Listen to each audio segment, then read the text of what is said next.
And hello everyone, welcome back into another stream, welcome back, into a little bit more daily racing, and of course later I will open up a community lobby, so just we can kind of practice the upcoming daily races. But as usual, I gotta say hi to everyone in the chat. Tiago with a good question: will you stop the races to watch the manufacturer? I will actually explain this. Just give me a couple of seconds. So Jean is here as usual, Sheen as well, Reaper, Pepe to Sheen. I see you're saying, okay, you're saying hi to everyone.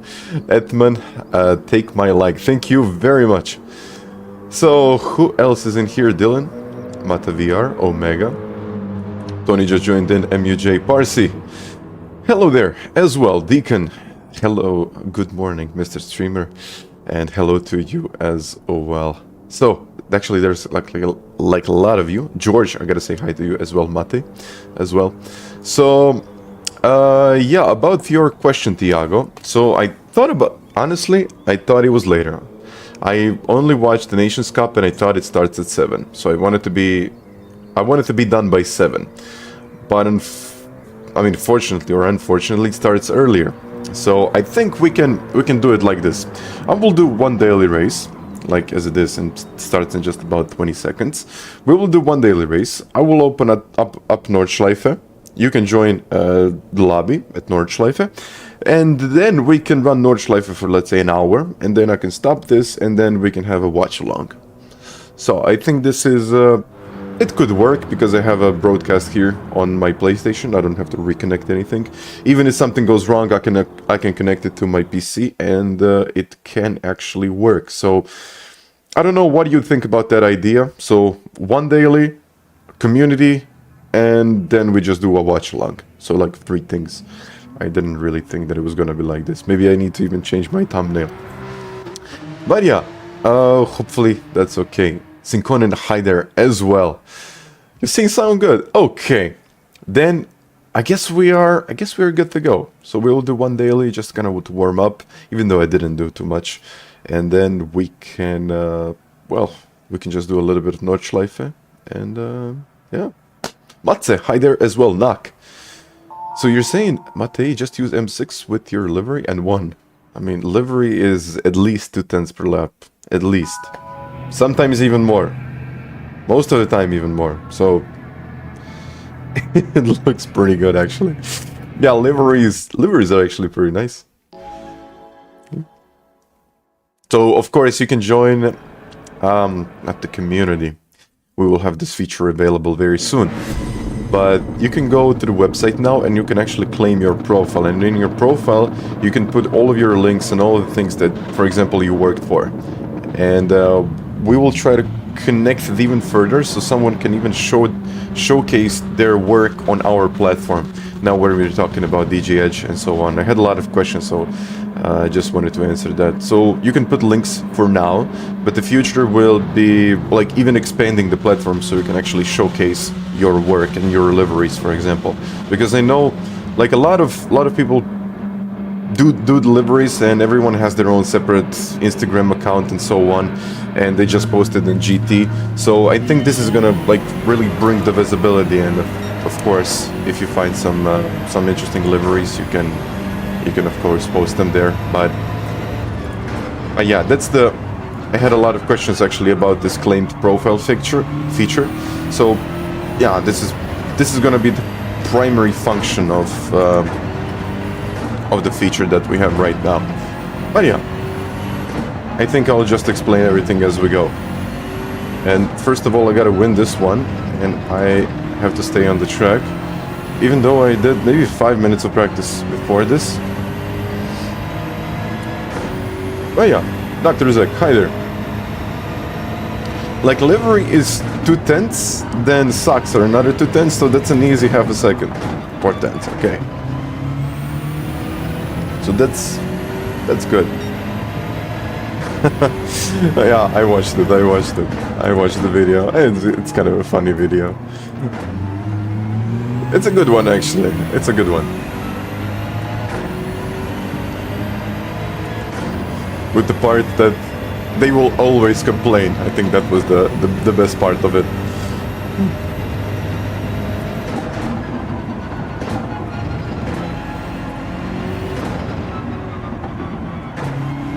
What's going on at the back? I see some overtakes.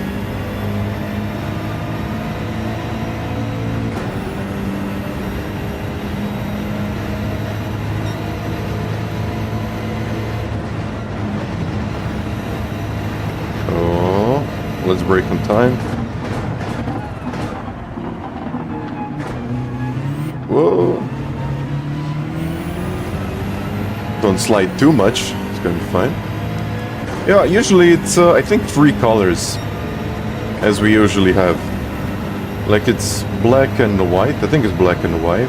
It's this blue, and it's also a red version. I mean, Reiki usually does something like that. So he always has like a couple of liveries. I mean, kind of the same design, but a couple of colors that you can pick from.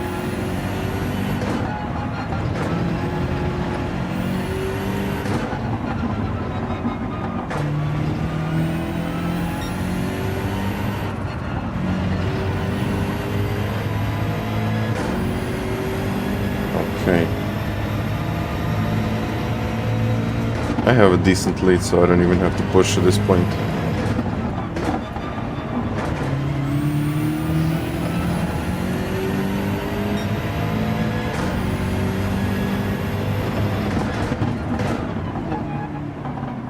I honestly wanted to do the G29 stream, but I had some work to do, and I said to myself, maybe the G29 is going to be a better challenge next week at the Nordschleife. So I said to myself, I have to try it at the Nordschleife. I know it's gonna be not a great experience, especially with the pedals, but I mean, I have to get it to work. Like, it has to work. So yeah, next week we're doing the G29 challenge. So it's literally sitting down there in the box. So we just have to do it.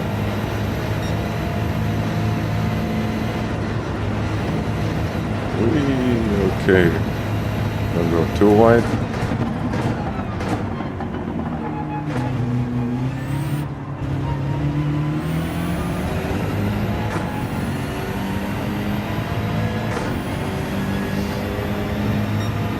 Yeah, 59.7.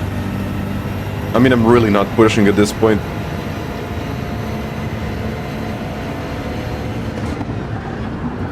Maybe I should start to push. And when I start to push, I usually make a mistake like this one. Okay, it's not gonna cost me too much.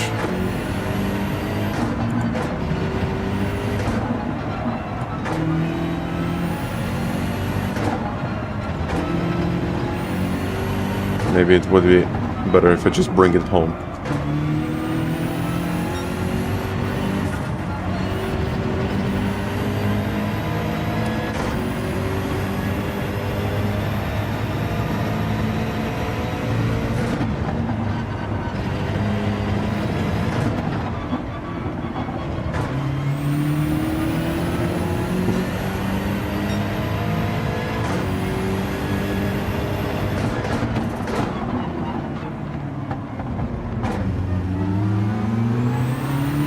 Yeah, I mean, I know the sound. But I think microphone is gonna be fine. I'm usually using this lavalier mic, so you will hear something, but I will try to isolate the sound so it's not that noticeable. I have Lambo just behind me now. One mistake and...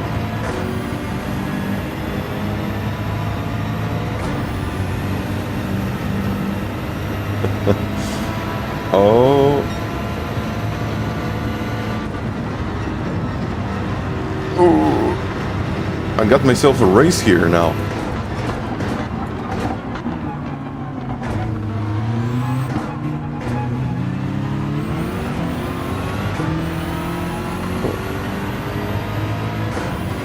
Okay. Looks like I will have to focus on this. Radar is on.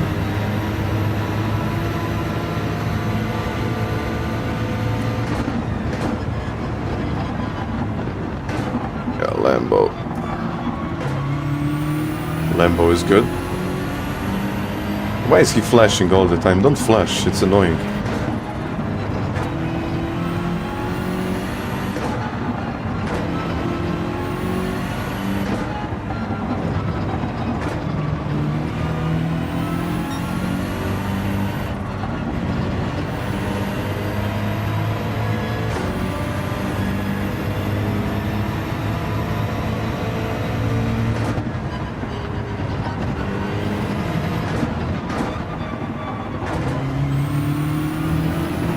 Why do you do this?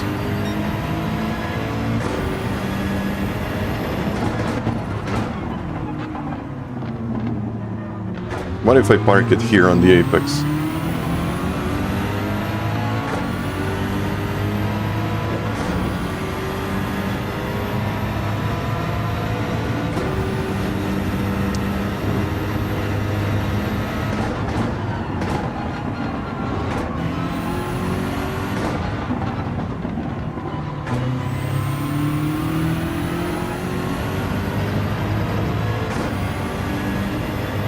Jason, thank you very much for that.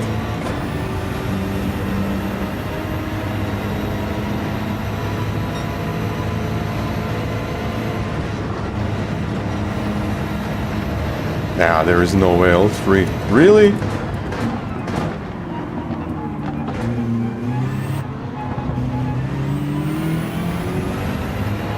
I mean, if it turns, then it would be like constant. But it's not. Oh, never mind. It's informative.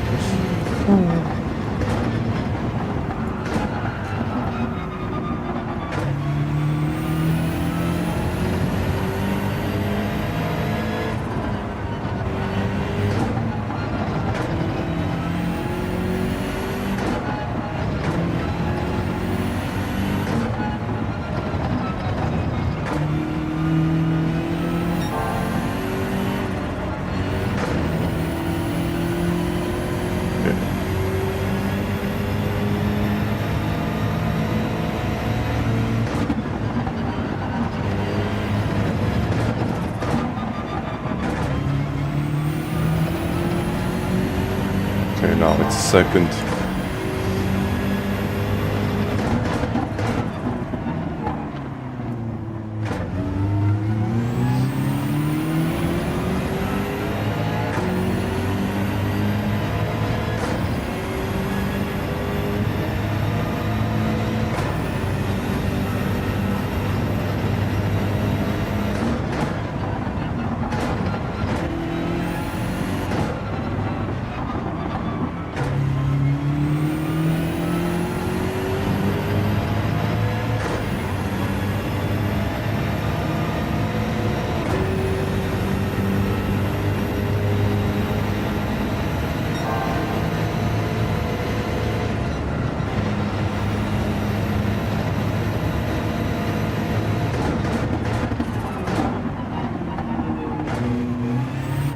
And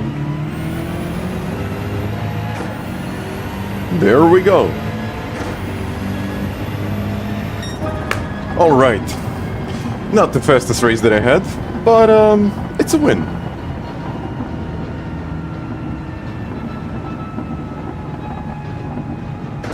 Yeah, it's on the straight. I don't think it's really connected to the L3.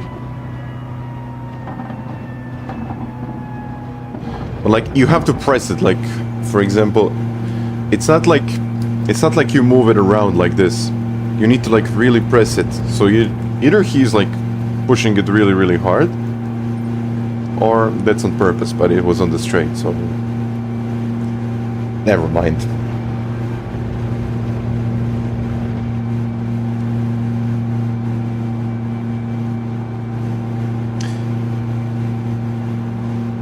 Thank you, Omega. Desert Eagle, hi there. Enjoy the rest of your stream the weekend. Thank you very much for that. I mean, you too. You too. I could be that.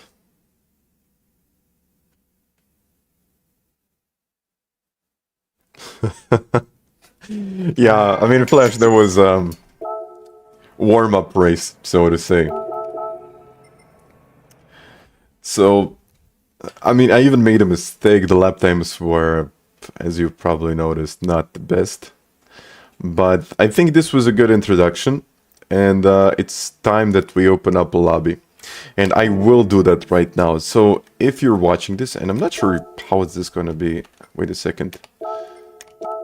Just a second, just to see who's leading. Valerio, Luni, Bertani, Snelly. I'm gonna... Well, actually, there is a lot of Italians up here. And they are all pushing. Huh. That's interesting, actually. But, either way. So... just to show you one thing that we will actually have. Okay, I think it's this tab. And we can watch the race from this point. I think it just if I press play, we can just watch it from this point. And maybe I can have another one. I can have live timing. Wait a second, maybe we can have something like this. I can use my browser source on that one. Just a second.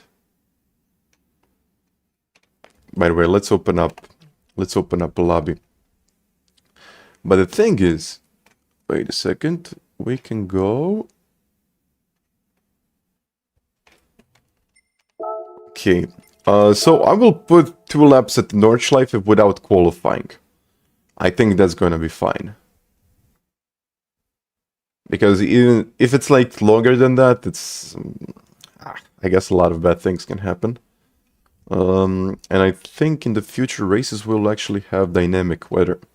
So I am not exactly sure how all of that is going to look like with dynamic weather. I know it's going to be interesting, but I'm just not sure what exactly can we expect. But just a second. Let me type in Gran Turismo. Okay, load the settings. Okay, race 2. It will be...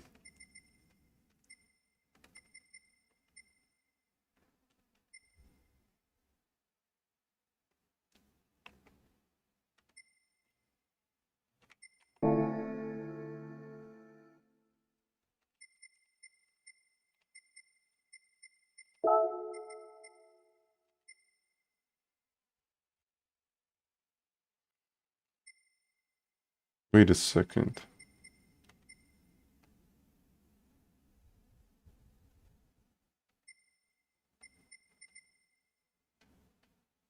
Where is the Nordschleife here?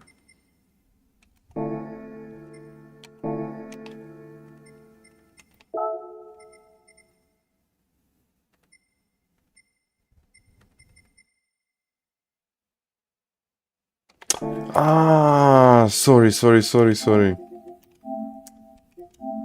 I thought, what was wrong? But I'm not on my main account. And I'm like, okay, why only 22 trucks? I thought it was related to the update, but it's not. Okay,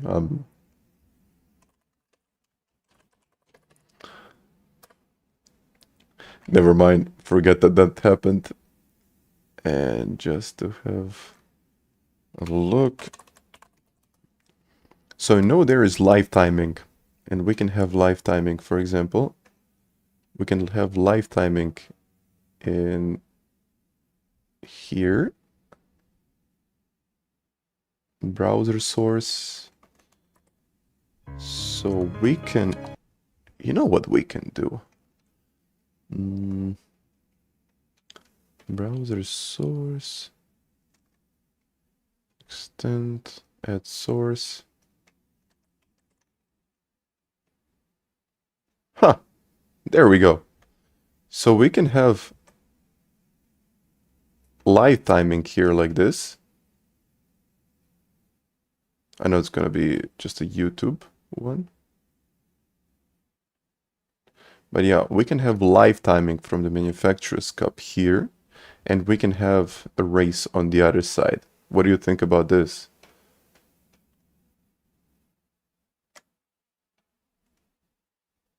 Okay.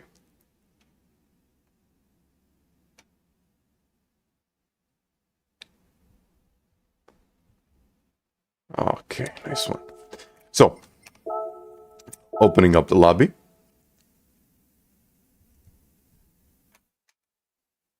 But it's gonna be okay like this.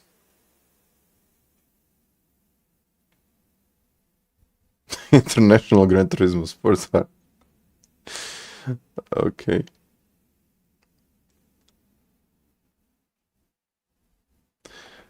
Okay. This is what we will do. Nice. And also, just a second, let's go to the web. What are tire multipliers?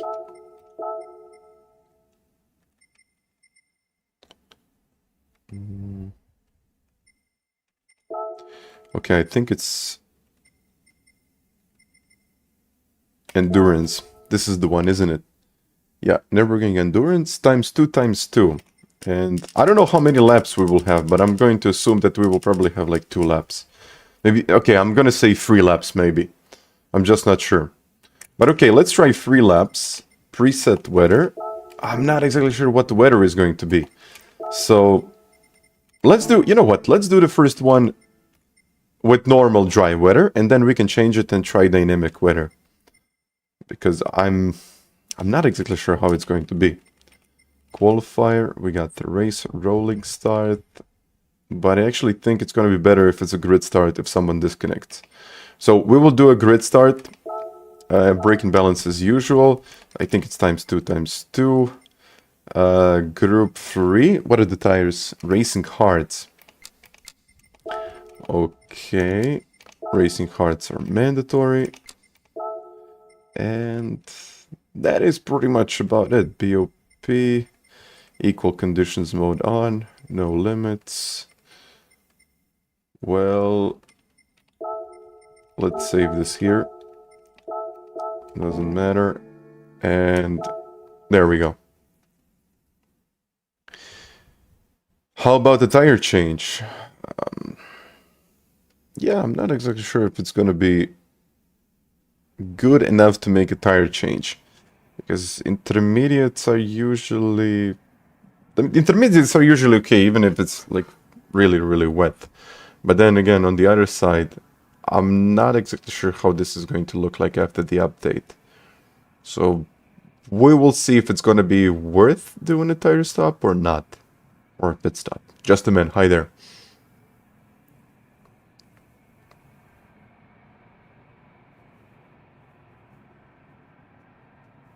So yeah, we're just waiting.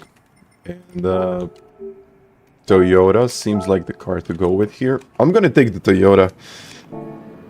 So out of all of these cars, just a sec. By the way, where can I change the car? Change car. Okay. So yeah, out of all of these cars, I think Supra is gonna be the best one.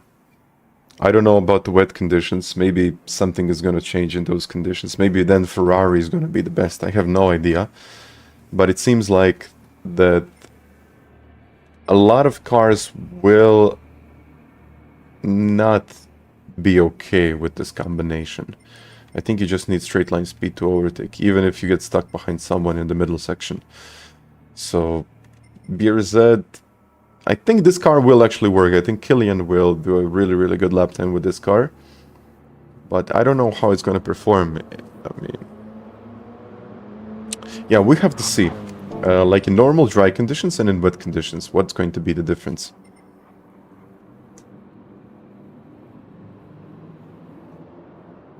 No, this is daily race. Am I ready for the rain? I have no idea. I probably will be ready. I will have to get ready.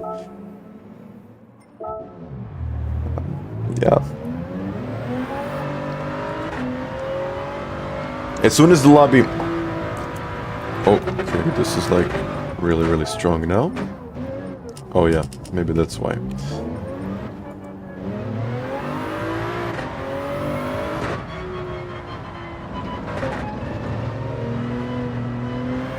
Yeah, as soon as the lobby is full, we will start this one.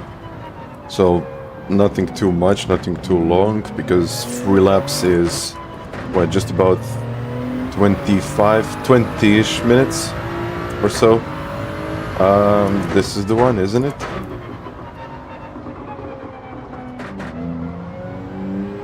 Maybe second on the way out.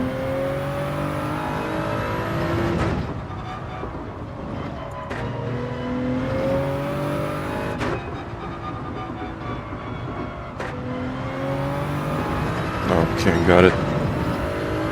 Hi, Ed.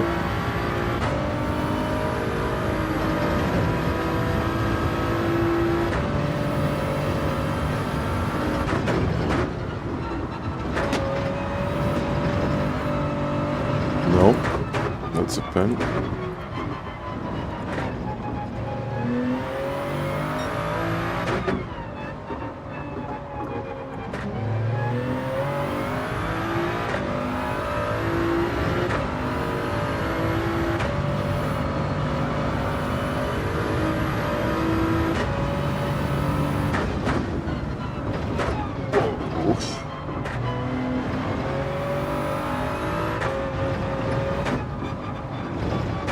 Yeah, Nordschleife is wild now.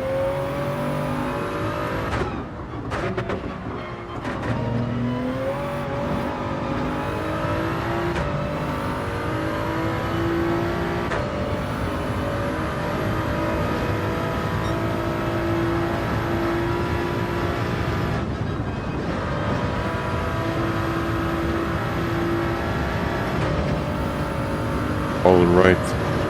I think well, we should have full lobby now. I'm just gonna wait for like a minute or two more. No, I mean, these curbs are much, much worse than they used to be. Much, much worse. And of course, I'm not sure how this is gonna be wet conditions. Even if we will have that wet conditions. But I think we actually will have.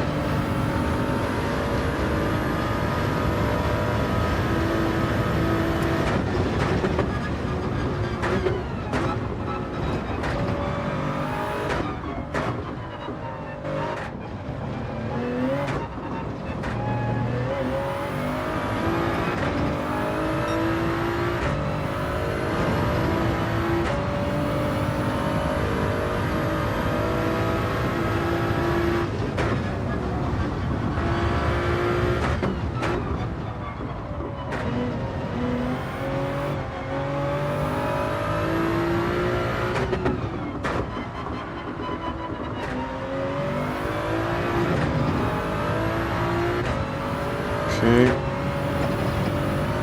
Just to get to know the track a little bit better now. This is going to be interesting.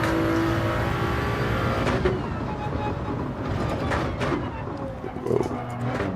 Yeah, especially this downhill section. Or downhill sections now are just difficult. Like a lot more difficult than they used to be.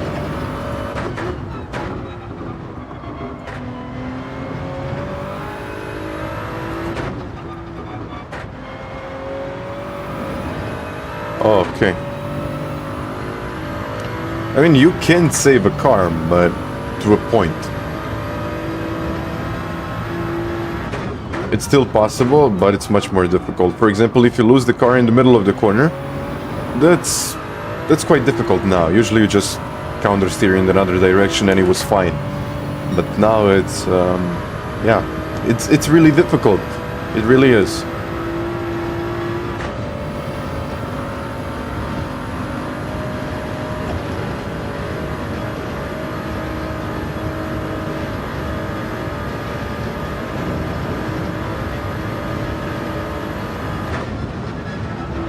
Oh no. Okay, now I know. Never mind. Do we have... Yeah, okay, we got the full lobby, so I guess we will start now. And, well, that's about it. Let's start. I'm just gonna...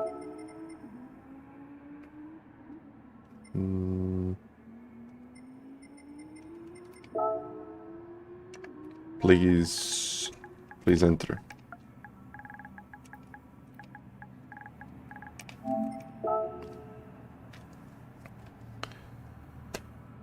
Okay, 15. Just waiting for another guy.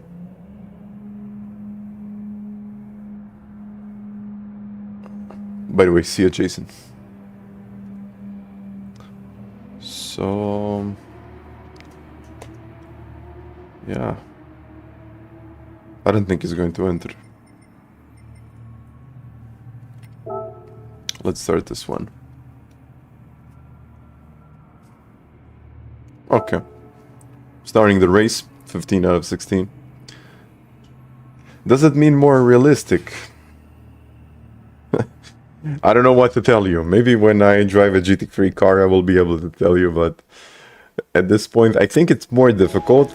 It's going in that direction where you need to understand how physics work instead of just pushing. So that's, I think this is a good start. But is it like fully realistic? I don't think so. I'm not sure why I'm starting from first place. Oh, I messed up my start.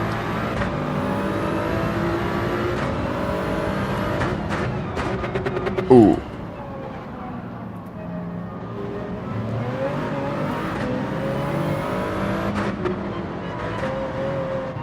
We have ghosting here.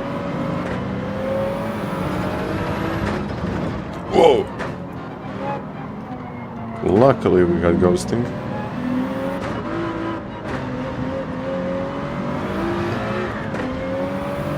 Well, it's really slippery.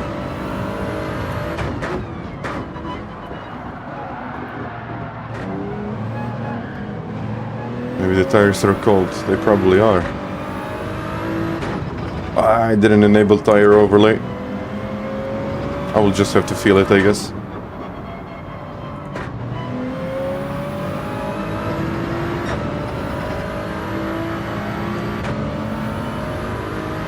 No, physics changed.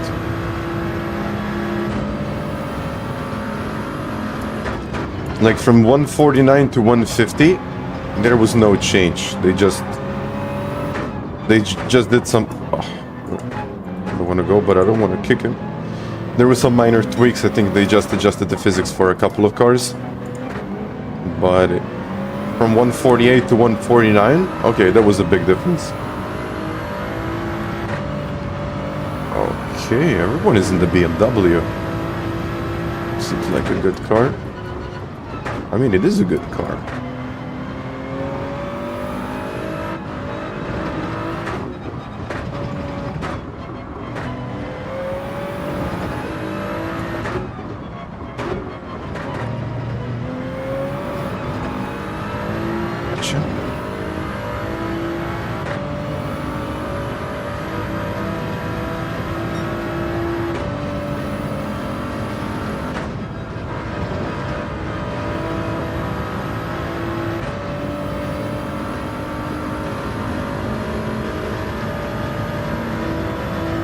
I think this is the difference. Straight line speed.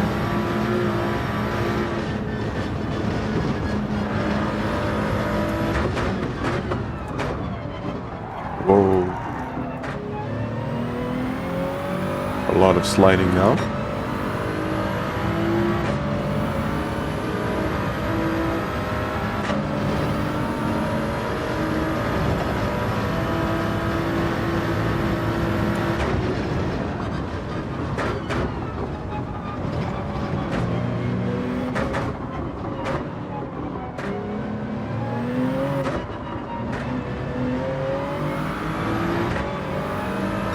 No, I don't think there is a difference between the sprints and the Durrants.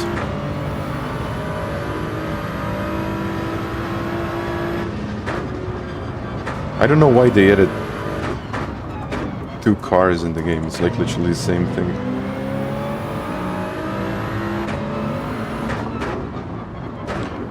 I think the difference is like 1 horsepower, something like that. It's nothing.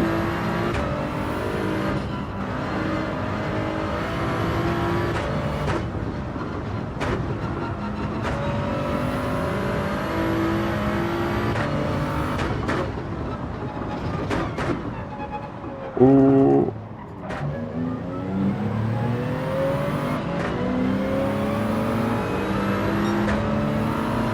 Go, Edmund.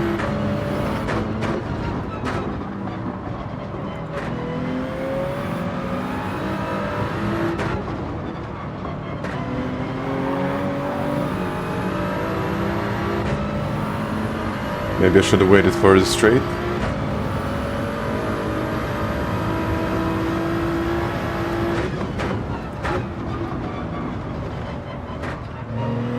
Maybe. It's actually really dark in here.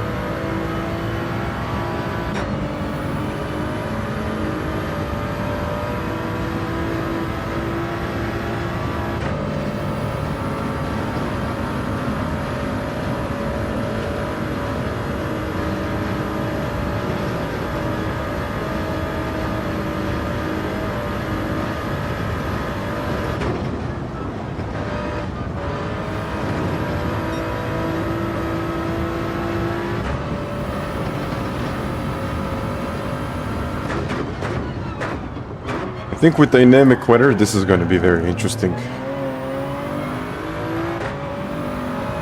Stay with me here.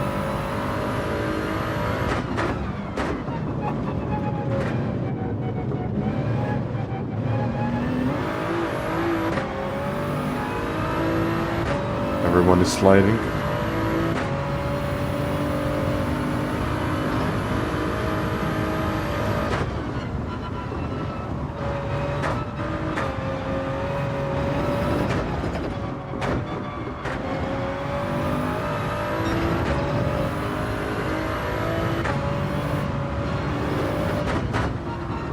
This part is going to be interesting.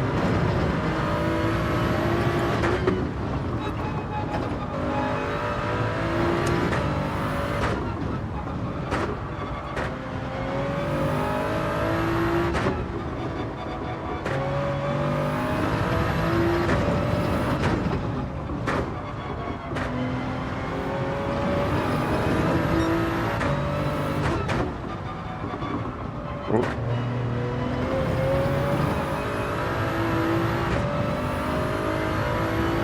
2 seconds now.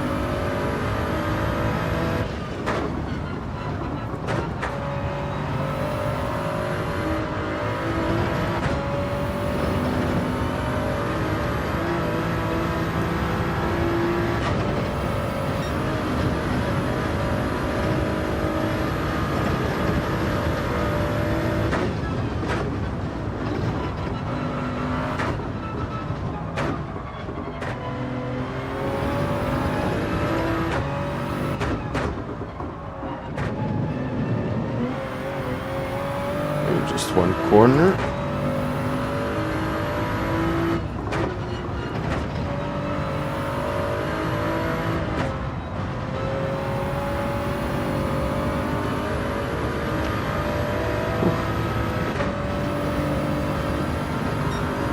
Nerf the Supra. Oh no, they're not gonna do it now. Maybe in a couple of months. No, they're definitely not doing it now. It would be strange.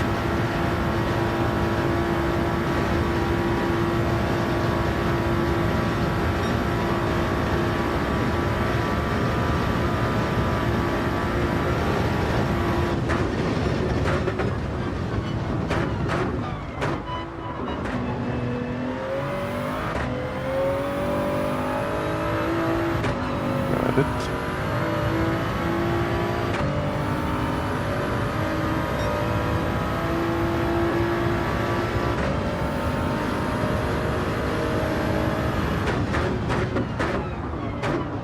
Okay, I have to find a better breaking point.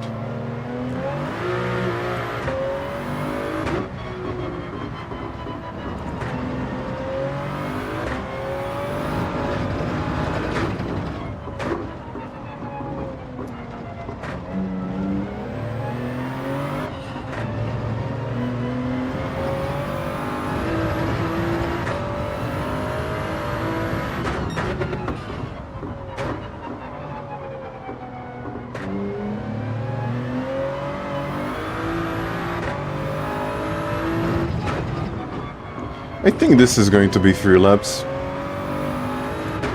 But I just don't know. I mean, it's 8 minutes, 16:24, around 24 minutes. With rain, I have no idea. It can get up to 9 and then it's a 20-minute race. But I'm just hoping that they will make a longer race. Because I would really like to have like a 1 hour of Nordschleife. But I don't think they will really do it. They did it once, I think it was the Manufacturers Cup, and it was a good race. It was actually a really good race.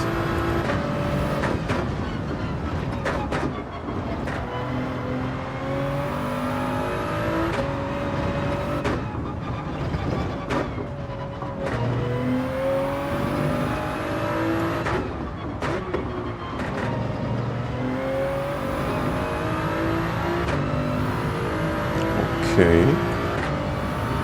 5-second gap.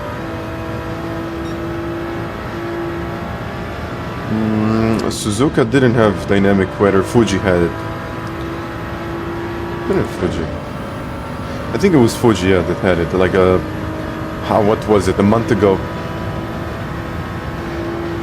But it was good. It was good.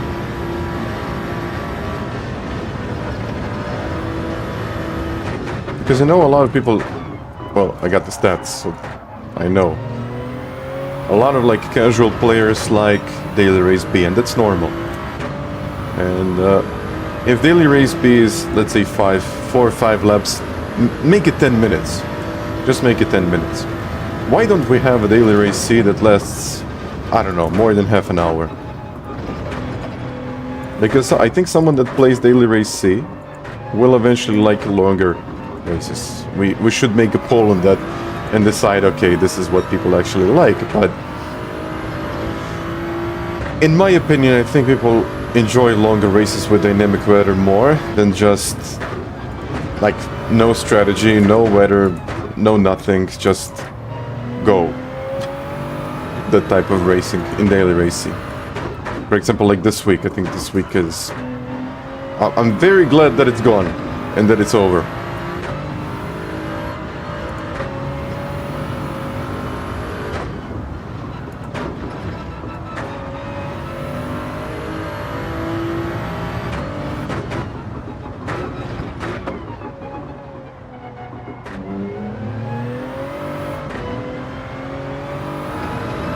Got it.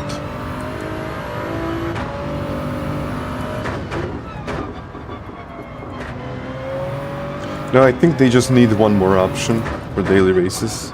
Because 3 options, I mean, it's fine, but you have 100,000 players that play this game every week. 100,000, that's a lot of people. So I think easily we could have 4 full lobbies, easily. All day, every day. Because like this week we had daily race B, and now all of a sudden, oh, no one is really playing daily races now. Maybe over the weekend people play more. But I mean, after a week of just one combination, it does get boring in my opinion. So if let's say one day we had, let's say daily race C and daily race B, and then, you know, next day or the next couple of days I can focus on daily race D, if it existed. And just do that. No, I mean, yeah, it's daily, but it's weekly. I do like that it's weekly, because you get used to a circuit, you start understanding what works, what doesn't work, like what car to take and where to make a mistake and where not to make a mistake, like I did now. And of course, where to slide and where not to slide. Yeah. And I think weekly is good to learn. It really is.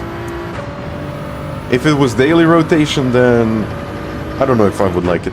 It would be like too much in my opinion. You don't even get used to the combination and all of a sudden it's over. So it would be maybe fun for someone, but I don't think so.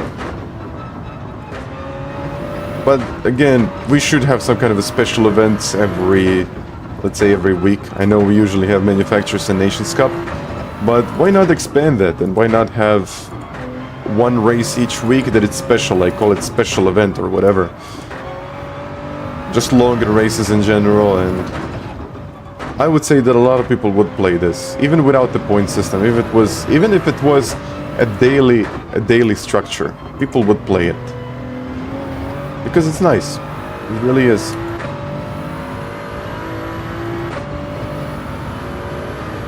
Okay, no damage now.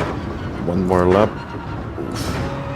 I'm still trying to get used to this new physics on this track. And it's really difficult to avoid all of the curbs, because there are so many curbs. And you need to take some of them, otherwise you will not get a good result. But it's quite challenging, especially here now. You have to control the wheel, take it really, really easy, and then put the power down.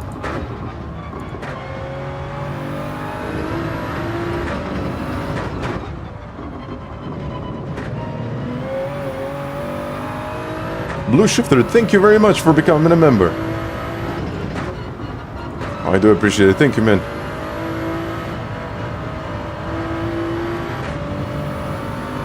Okay, how much time we got? It's 34. Okay, another race. We can easily do another race.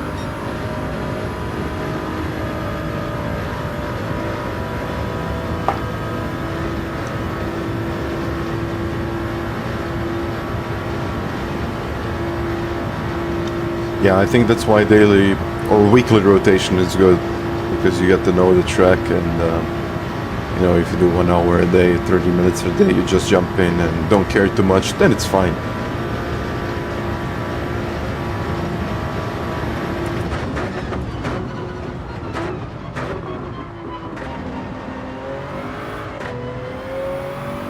Okay, one more.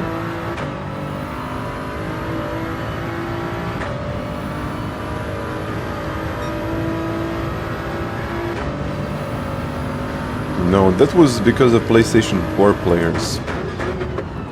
So I'm not exactly sure what is the reason now. But in the next one we need to have like 24 players at least.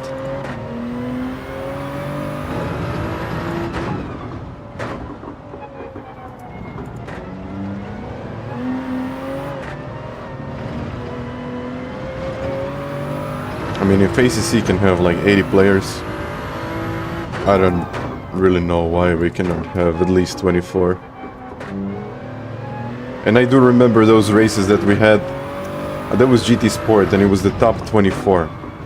And you get the superstar rank if you compete in a race like that one, which was actually really rewarding, because if you just get into lobby like that one, it's already like a win.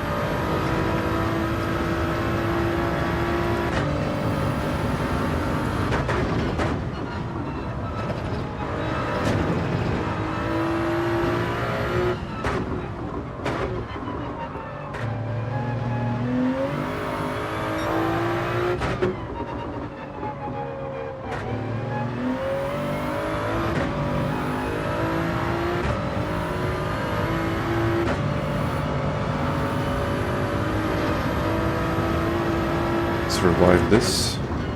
Don't touch the curb, don't touch the curbs. And don't go too wide.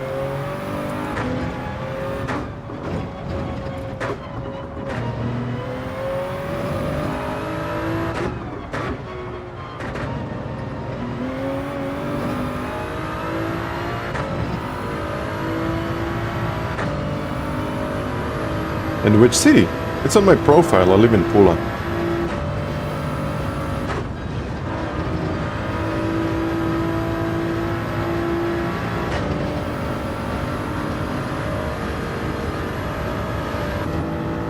That's the Supra. Look at the front tires now.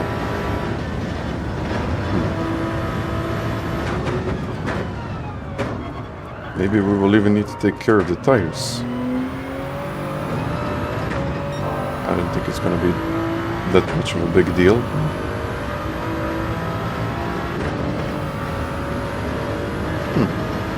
What if this is a longer race? And we just need to take care of the tires, and then when it's time to make a stop, then it starts to rain. Oh man, that would be nice.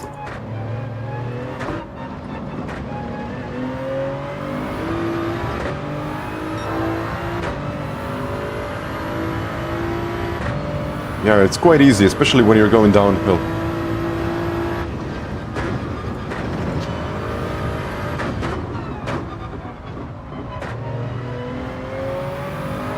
I like to use 0, but I think I will have to use like +1, +2. And just change the braking bias as I go around the track.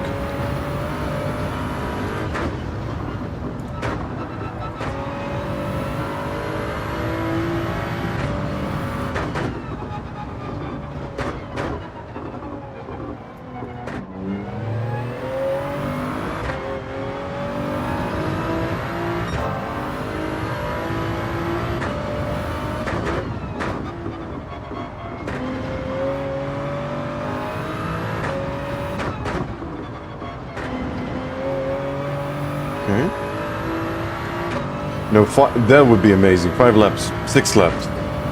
Just imagine. Maybe that would be too long then. But 5, I do agree with you. 5 laps with rain. Spot on. Hi, Donnie.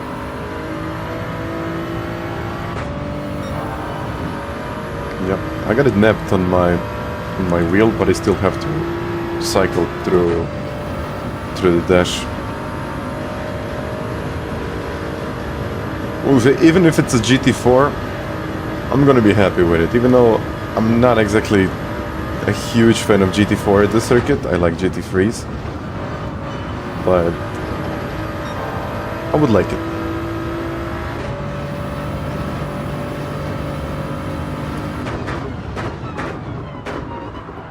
No, you can stay in 1 hour. Because this is 8-minute lap. 6 times 8, 48. With 2 minutes in between. Whoa.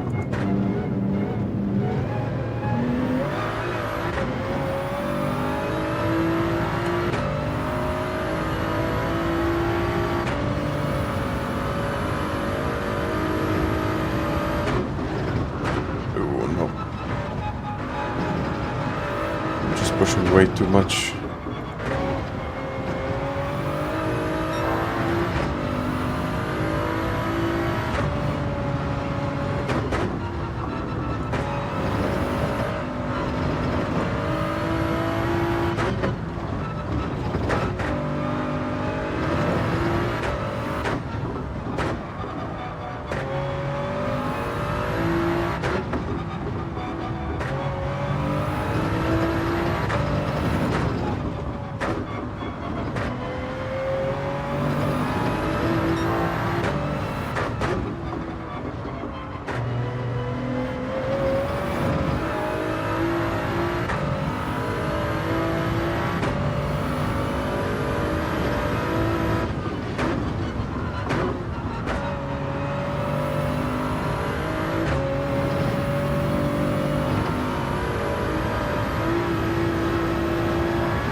Got it.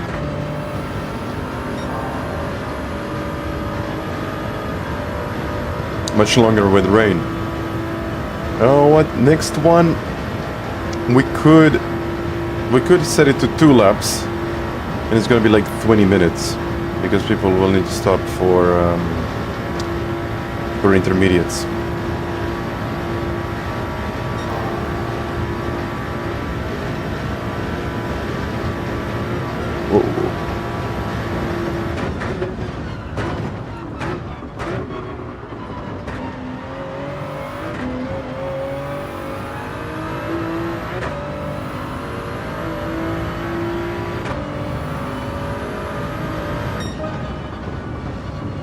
Okay, so with 3 laps, we still have time to get into another race. It's still 26 minutes.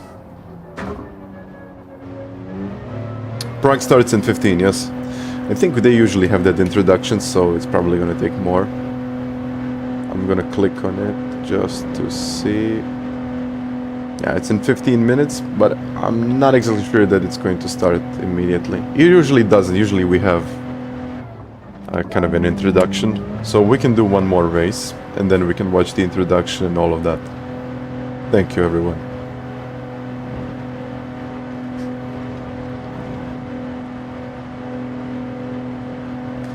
So, yeah.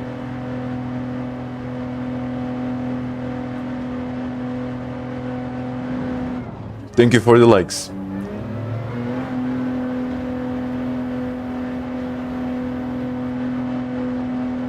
No, they have to talk about it.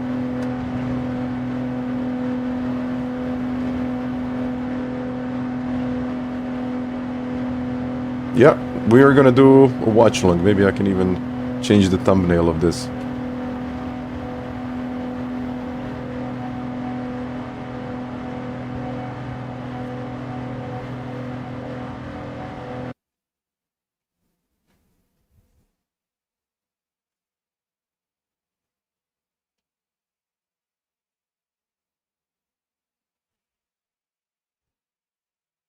Okay. There we go. I'm gonna change the race now, so if you're watching this, be careful what I'm about to do. So, no, let's start the race. I will change it to 2 laps now. But now, instead of preset weather, we will have... We will have something like this. Cloudy. In the middle of the race, it's going to... Is this fine? Something like this. RO5. And then in the end, we will end up with RO2. RO6, you say?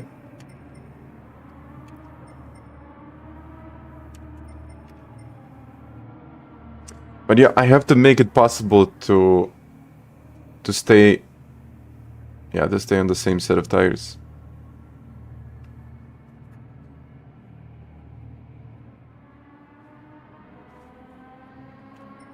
Maybe even RO4. And then as soon as it gets to RO5. Okay, let's make it like this. I think it's gonna be like this. So, it's gonna be cloudy.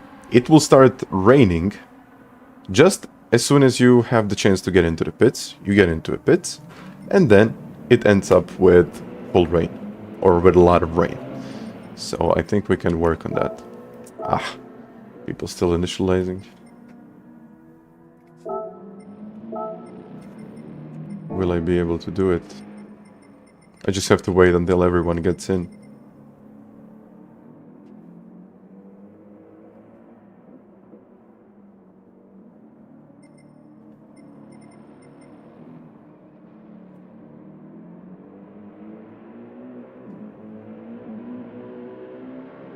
Maybe RO3 then. RO3 and let's end up with an RO5. Let's do that then.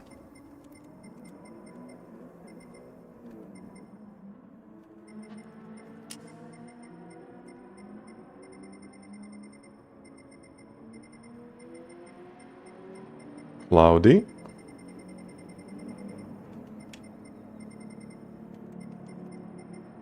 And RO5.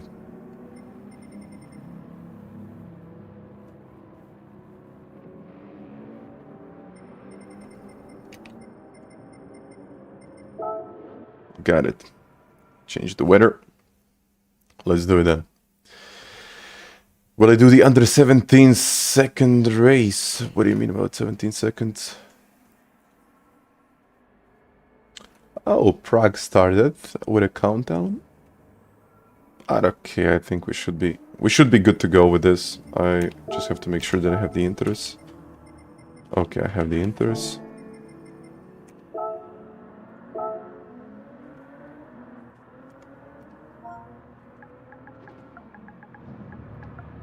Inters bit.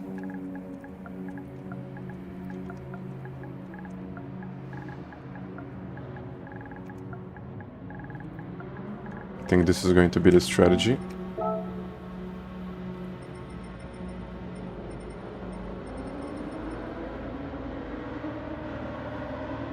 Ah, okay, I don't think I'm going to do it. No force feedback with that car. So I'm like... not a huge fan of it, honestly. So what's the starting grid?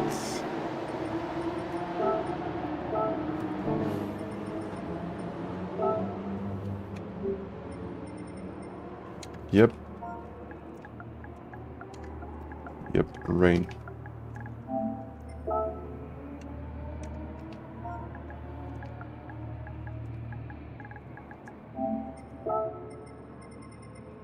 Okay.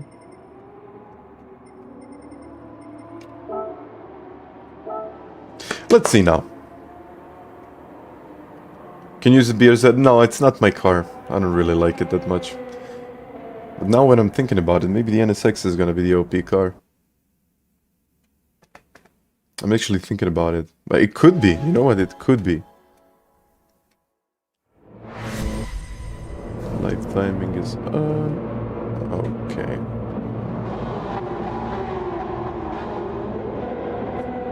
Why am I again starting?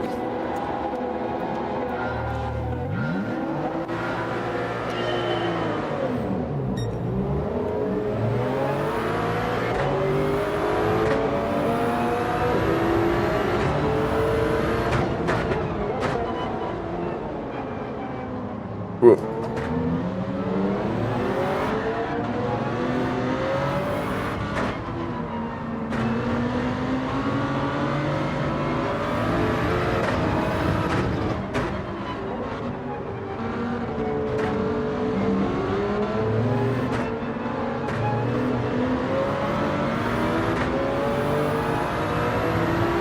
Check the weather.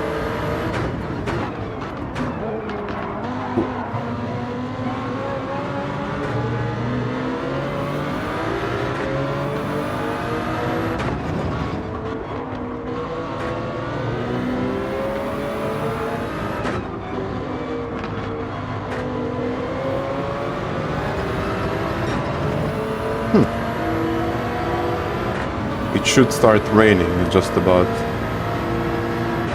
4 minutes, I think.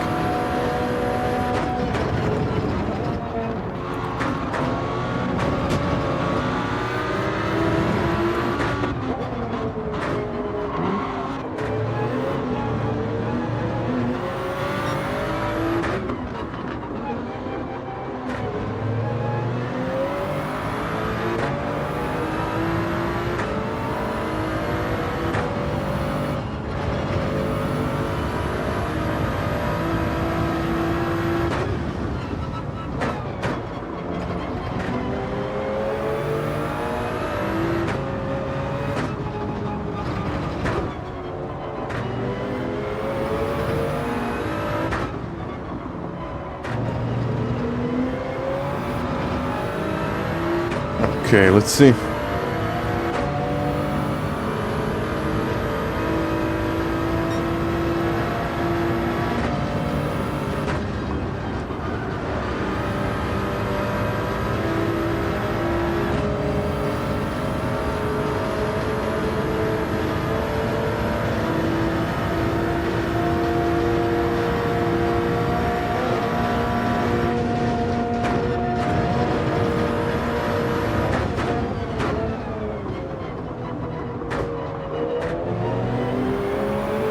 This NSX is flying there.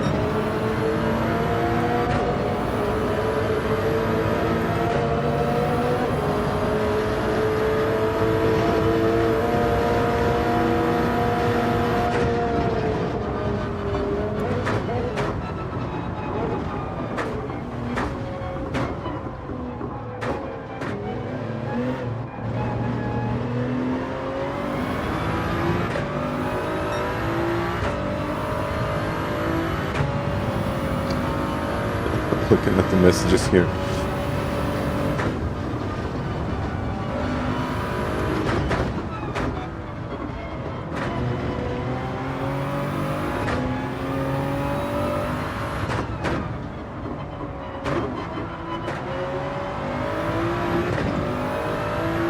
Yeah, no rain on the radar at this point.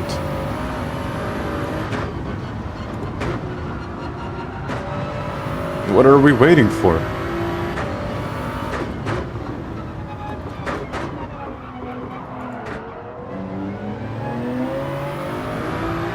Ah, no! Look at this. Disconnect again. Okay, I'm gonna get back into this.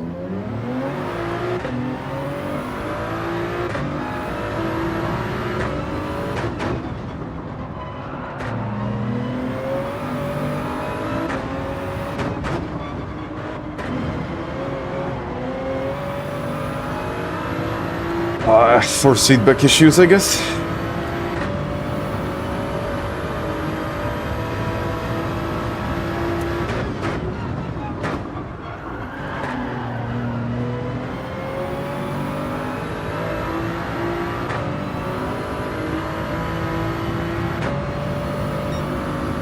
No, there it goes.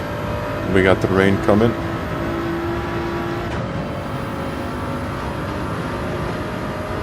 Yeah, it will hit the track pretty soon now.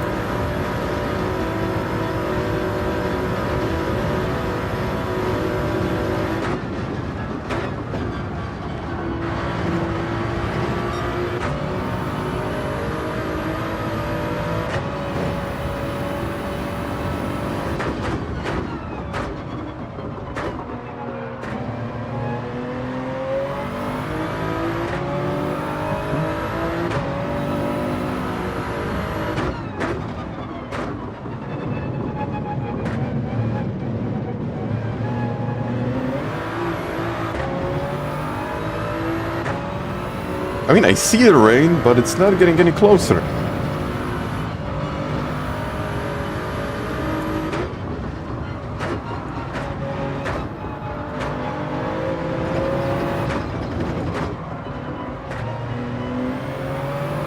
Oh, there he goes. Okay, from the north.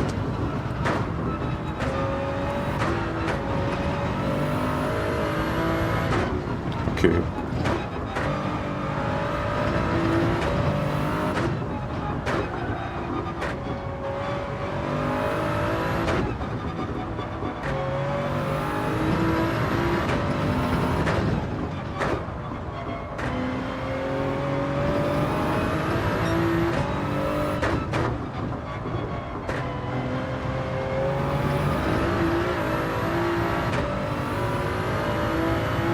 Yeah, but RO5 isn't. Whoa!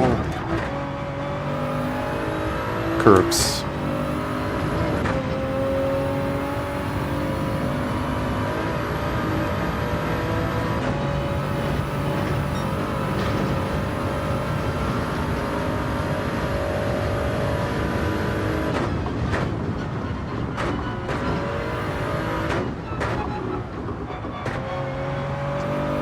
It will be impossible to finish this race on hard tires. That's why we need to stop. Kashmir, pozdrav.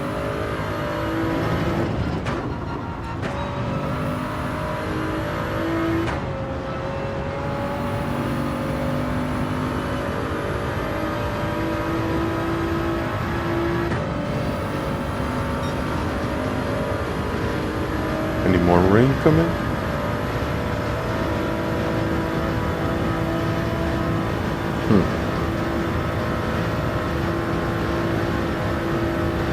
Carp, hi. Let's see. Or should I stay out? I have no idea now.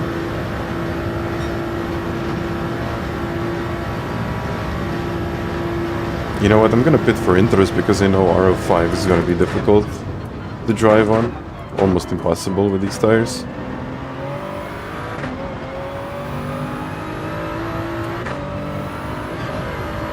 Okay, intros.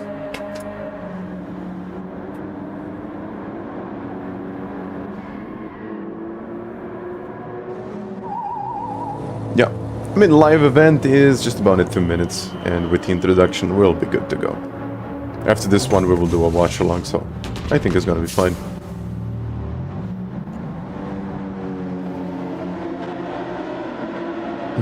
Circle notch and be free. I didn't change anything since the update.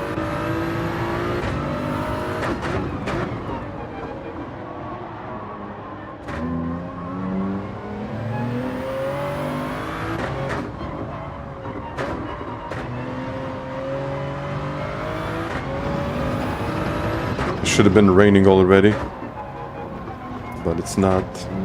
Why isn't it raining?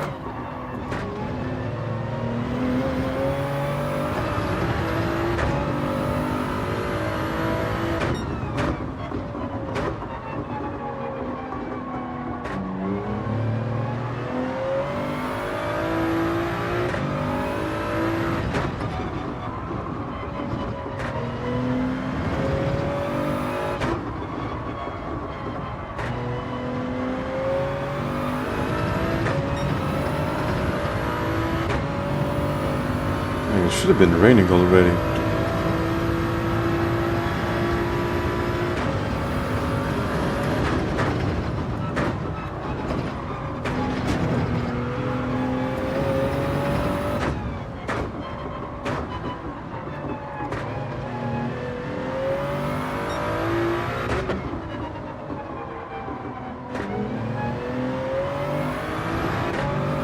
It's dry.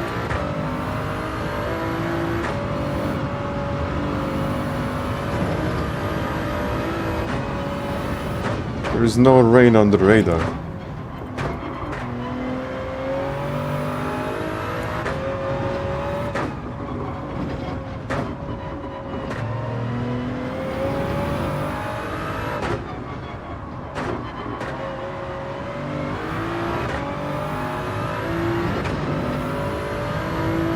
Yeah, but I mean, I set the settings to rain.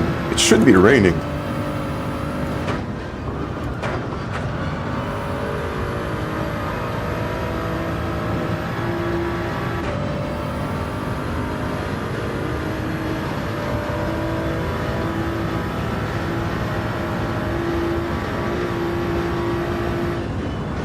Can you even know if it's going to rain or not?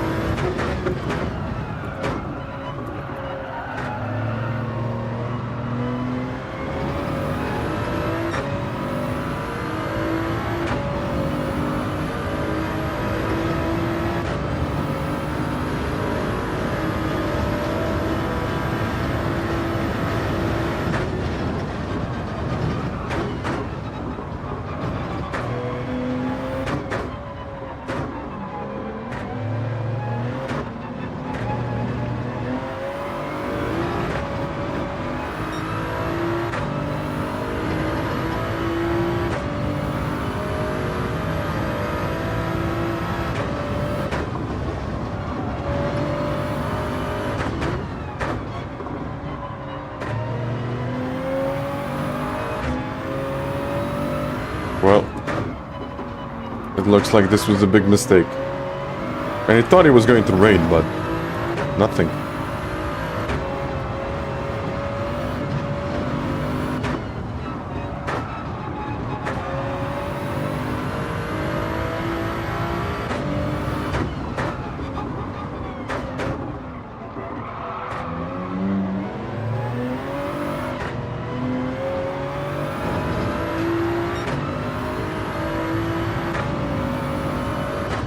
But yeah, this should have been hour 3. It should be raining at this point.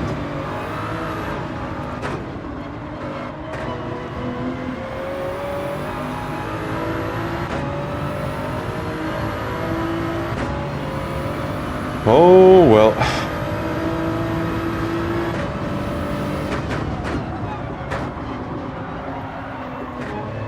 Just survive this and let's go to the Manufacturers' Cup then.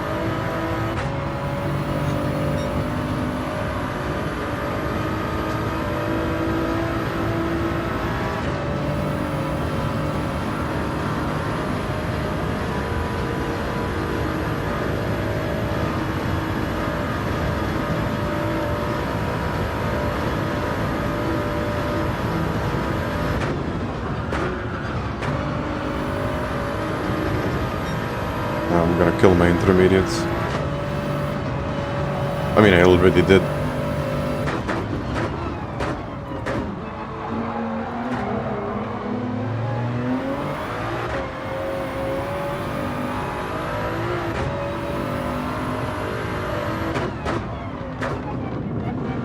But yeah, but there is literally no rain.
mean, I used RO3 and RO5.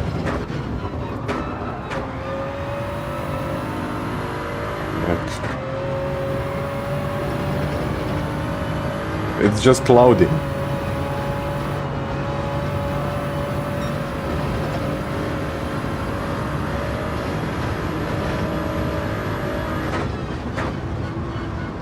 Not even on the radar. That's the problem. If it was on the radar, I would say, okay, it's somewhere, but like no rain. Like no rain whatsoever.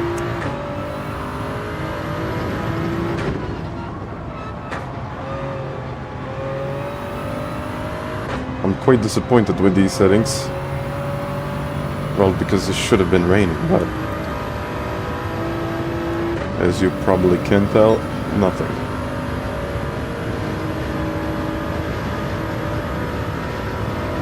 At least I know now, so if I want any kind of rain, well, it should be rain at the beginning. Otherwise it won't. It just won't rain. Okay, we got a minute.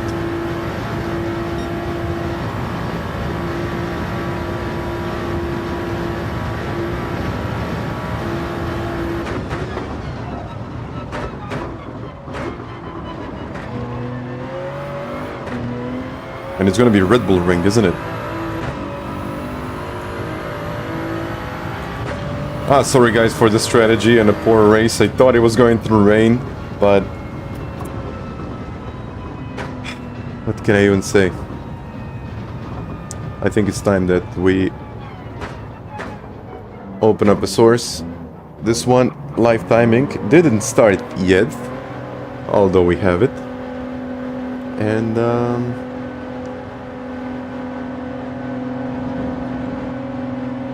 let's go and have a little look what these guys can do in the rain.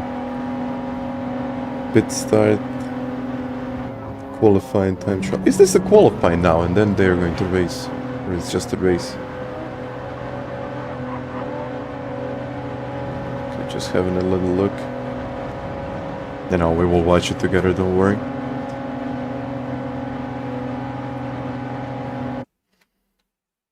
No, it's okay, because this is live timing in the corner.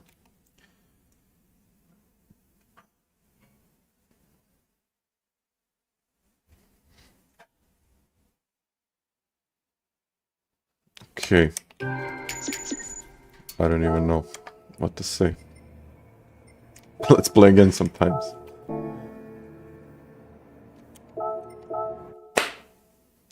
It looks like I have to do RO8, RO9. But yeah, let's do it. Okay. Viewers campaign. This is the predictions, isn't it? I'm not gonna go into that. Yeah, this is Prague live. There we go. Demo from the UK. Demo from the UK. Finally, UK. Demo from the second while ago for okay. Ferrari, but yeah, I mean, definitely look out for those old hounds here. Yeah, it's been a long time coming, hasn't it? You've got a couple of former champions and then the former Nations Cup champions, reigning champions, in fact, Paul Elam and Jose Serrano in the mix. Ooh, we got 4K. Nice. Let's use that. If it's going to load, come on, load. Even if it's like 2K, it's gonna be fine. But as we know, conditions not going to be that easy for the drivers in qualifying. There we go. In the race as well. So we're getting ready to go for this one lap qualifying attack session, and we will get ready to go. So now we got the qualifying. Hopefully the sound is okay. I think the sound on my end is fine. Let me know if you can hear everything. But live timing will start. I think it's live timing. Wait a second. Yeah, live timing didn't start yet. Okay, let's kind of chill at this point. Okay.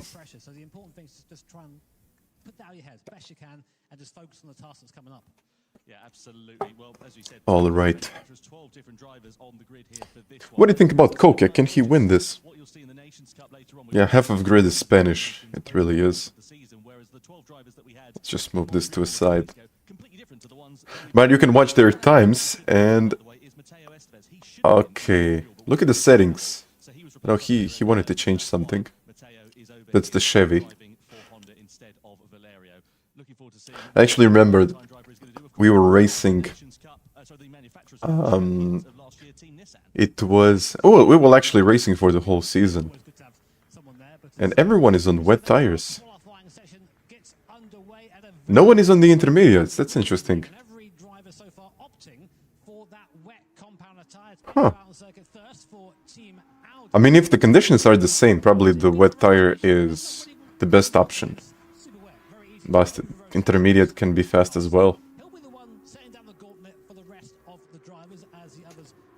Okay. There we go. I'll probably change the corners of the live timing. You're saying wet is more effective now. Wets were better. Okay. So it's literally like a tenth and a half. Yeah, everyone checking their pedals. Ferrari. There is Mohammed Badima, the Briton. He will be driving for Ferrari. Great to see them back in the Manufacturers' Cup. We'll get an onboard look at the lap in a few moments' time for our drivers as we see Kylian Drummond and also Jose Serrano just before watching on. And now we look here at Penko ready to line himself up for his flying lap. So they have 10 minutes. This second sector, mid sort of speed corners through here, but yeah, Audi should be good here. So it's gonna be Ferrari, Audi, Subaru maybe, and Honda. Maybe Porsche. But I would be really surprised to see like a Chevy up in front, Genesis, or like even the Toyota. Even though it could be okay, I mean, I'm not sure. But this is gonna be MR competition in my opinion.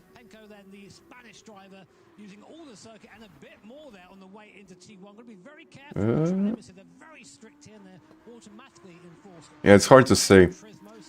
It's really hard to say from this angle if you get a good exit. But let's see if he's using the wet lines. He probably is. Yeah. Wider. Okay, no wobble. That was good actually. Maybe I can just put this up.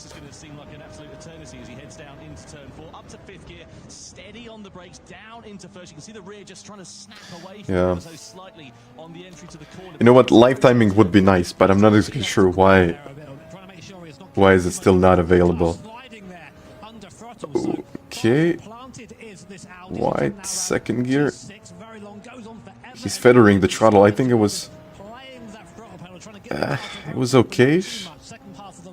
Let's see. Straighten it up. Nice. Yeah, this corner is really difficult. Let's see what he's got. Damn. Ooh. That's okay. Damn, brakes. You have to avoid the curb. Nice. 39. 39 too. Huh. It's been a while since we've seen Gran Durrant on this event. Welcome back, Gran. Great to have you here in the 39s. Let's see what sort of time he can put on the table. It's a decent middle sector, as Tom said. He goes 38.9 there from the Corvette driver. 3 tenths of a second quicker than Penko as well. Nicely done there, Ben. What about Nico Romero? We know that Genesis are pretty handy. They got a podium, if you remember, in the World Finals in Barcelona last year. Romero, no stranger to the Gran Turismo World Series and no stranger to the pressure. Comes out of the final corner. He's had personal best sector times. Is he going to be enough, though, to the pose? 39.0. Splits the two of Durrant and Penko for now. What about Badima then in his... Oh, he's got a good time here, I think. Turismo World Series event. Yeah, his middle sector was rapid. By far the fastest. That Ferrari very, very quick it seems. Yeah, that Ferrari's gonna take pole. Yeah, 38.0. Like 9 tenths. 9 tenths. I'm expecting a lot of this BMW, but 9 tenths. It's a good car, but still 9 tenths a lot. I wonder if there's going to be a bit left on the table here. Out of the final corner comes Lotharvel as he comes No, 38.7. so into the 38s, track getting quicker, drivers getting a bit more confidence seeing the reference times, knowing that they can. Killian here, what can he do? Doesn't have particularly brilliant straight line speed. Good mechanical grip though in the corners, and if there's anybody that can exploit the performance, it's the He's got onto the curb. I don't think that was a good exit. final corner and across the timeline he is about to come. Is it going to be anything to upset the top three as he takes the checkered flag? Okay, oh, that's his first lap. So he's part of a second group there. Yeah, so Oh, going very wide. Oh, you know what, Badima, I was talking to him earlier on. that was actually really wide. Car is rapid in the wet conditions. I mean, that's a pretty clear statement there for Team Ferrari, who I think at these events in the Manufacturers' Cup, they've never really shined, have they, Ferrari? This might be their chance to do so. A little bit down in that first sector though, into turn 3, slightly deep on the apex there, and a snap of oversteer. Now he's going to carry that mistake all the way down this back straight into the next braking zone. You can hear the car just. I don't know, what do you think? Now watch his line down into C4 here. Let's have an intermediate line. Maybe they do, but he's going very, very, very wide. Oof, ooh. That's okay, actually. Some insane rotation there from Killian. I thought he was going to spin the thing, just about managed to keep the thing going. Now watch this. But still, he needs to do 38.0. Around to the curb usually, trying to avoid that, but they're finding grip out there using those marbles. Yeah, it's definitely different conditions. Provide the grip, so looking for that grip out there. How's the sector time? Half a second down nearly, Tom. Yeah, no, not good, not good. On speed, as we know of that Subaru, as I said earlier on, has been its Achilles heel. Not that it'll matter too much, but just not finding the time is Killian Drummond as he comes through. I mean, the BRZ, honestly, is not the best car in these conditions, so Ferrari is by far the best one. But I just want to see Toyota, what can Josetti do here? Oof.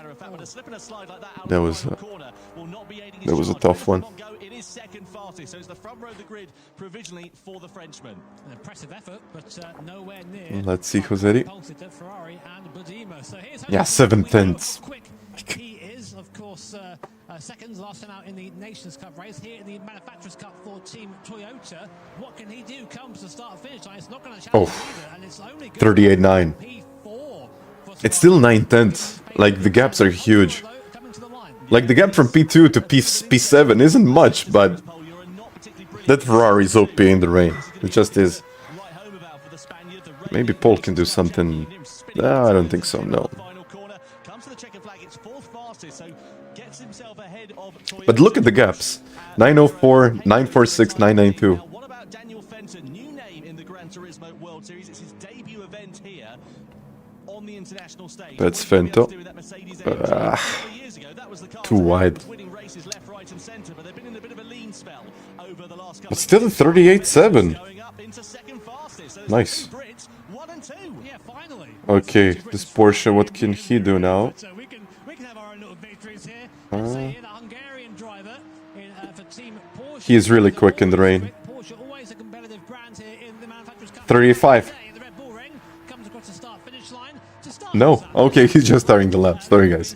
He's in a different order today, it seems. But the thing is, Hensei will know that the grip is there because he's just seen 9 other drivers go out there and do it, and that's going to be a psychological advantage. Do you know where the time has been so far, Tom? It's that last sector. Badima at the moment. But this is quite interesting because I know Fento is like really, really good player. And 7/10 off. Ooh. A bit too much. A bit of wheel spin here. I mean, not too much. These guys are really on the ragged edge here. They don't run any traction control in this in the wet. They like to have the control, but it shows the car is not planted by any stretch of imagination, and a penalty there for Estevez. That means he's going to be at the back of the grid, unfortunately, for the Argentine driver, so pressure has got to him a little bit. You see a snap of oversteer there from Hensei on the exit of turn 4. Coming through this middle sector, we've seen drivers going for wider lines, using those. Oh yeah, he didn't use the wide line. Maybe he knows something that I don't. Let's see. 2/10. He might qualify in P2 here.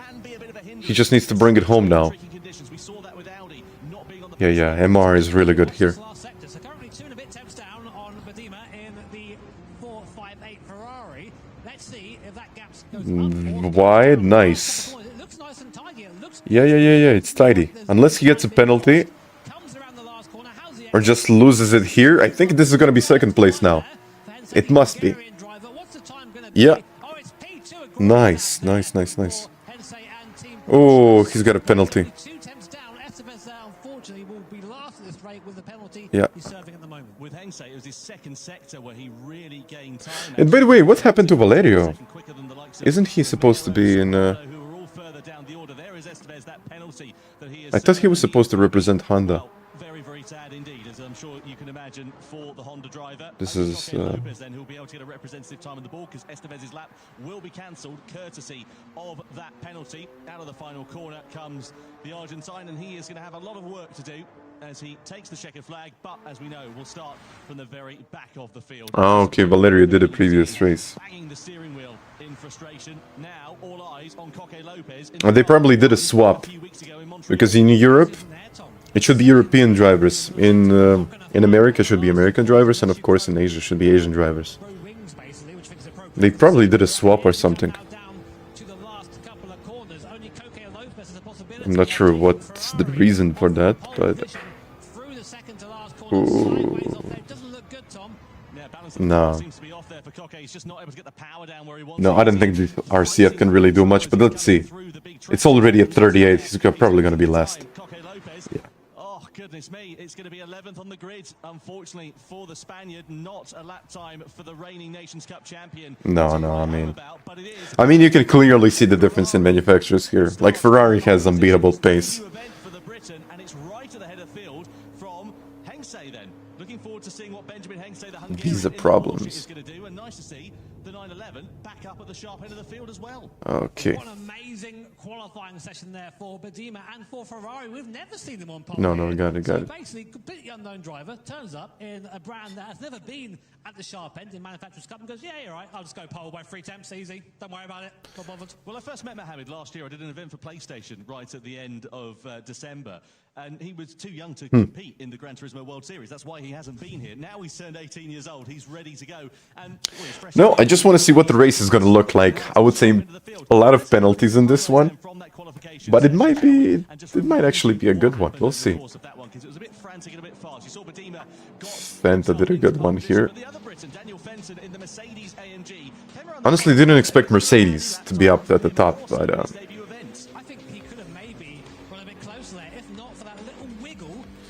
yeah.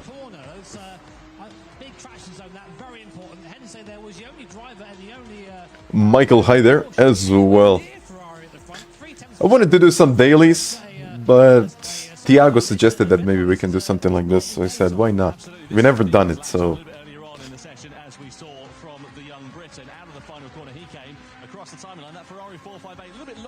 in terms of his age relative to some of the other cars on the grid, but certainly not slow in terms of its performance. You see a round of applause there for Mateo Estevez, who, as we know, will be the parrot after having his lap time removed for that penalty. There is Bedima, though. Pole position for him ahead of Benjamin Hengse in the Porsche. 38. And it's Britain's Daniel Fenton in the Mercedes AMG. Can you see the times from me? You can. Okay. Subaru, then Labutale for BMW, Pol Ura for Mazda completing the top 6. I don't know if Coque made a mistake there, but his time was that bad that even with a penalty, Estevez was able to, I guess, beat him to not being last. But two drivers there who I wouldn't usually put down the back of the field, so watch for them during the race. Yeah, absolutely. Yep. Lots of work for some drivers to do. Delight for some, disappointment for others. That's what happens, especially in single lap qualifying. It does happen to punish mistakes. You know, and we saw that there. Coque Lopez. When was the last time you saw him starting down in 12th on the grid? But you know what? Always watch out for Coque Consistency Lopez. He's always there, always come back through the field. His racecraft is, I think, probably one of the best here. So he'll be starting back of the field. He'll be upset of that, but watch him. He'll come forward. Anyway, let's have a look, shall we, at the season format for this year. You can see the Nations Cup and the Manufacturers Cup. We've got 12 drivers. In the Nations Cup. The Nations teams in the Manufacturers Cup. 12 I guess we all know this, but will go all the way over the course of this year. So the same in Montreal, Prague, Tokyo, and at our World Finals. The 12 teams. I appreciate that, Alberto. This is going to be a fun race. Usually I would maybe comment on the tire wear and like the approach these guys have, but in wet conditions I really don't see a chance that I can get that much information to you. And we will see, because it's going to be interesting, especially at the front. And I really think that a couple of front drivers I'm gonna say a group of 5 will try to break away from the pack. And this can happen. Ooh. World Finals are gonna be in Amsterdam.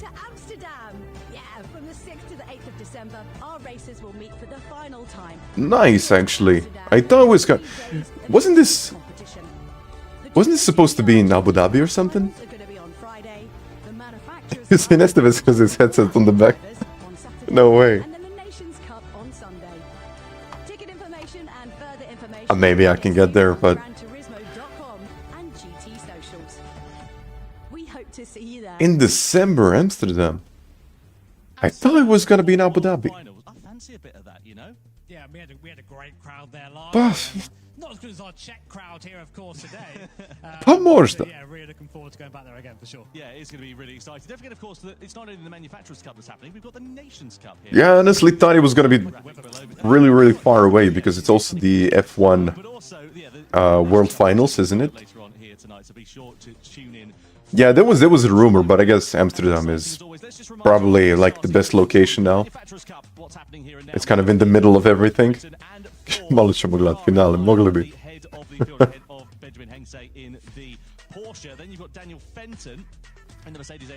Okay. But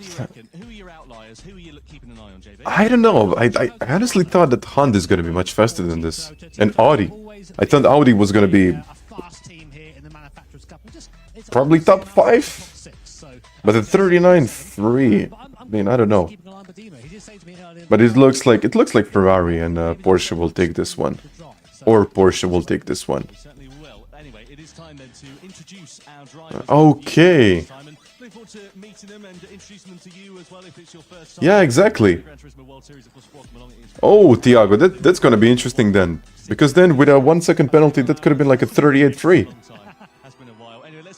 Okay, he's got some decent potential here, I think. It's gonna be interesting. Let's just call it like that. Makes his way down onto the floor here in Prague. We first saw him in the Gazoo Racing GT Cup back in Barcelona in 2020. These are quite funny. And a rapturous reception last year, in the Czech Republic. I think it was even.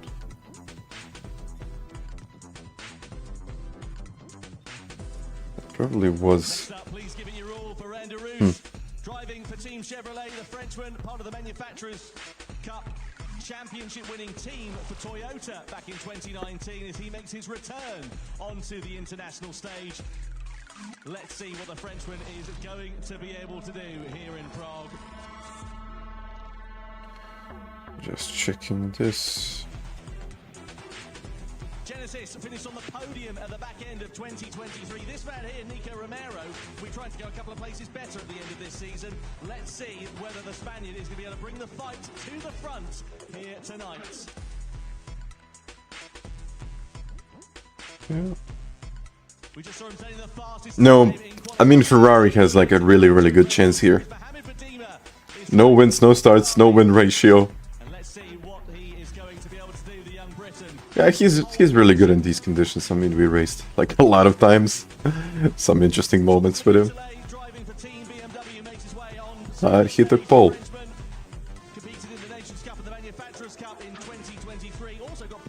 BMW. No, don't count him out. He's really good.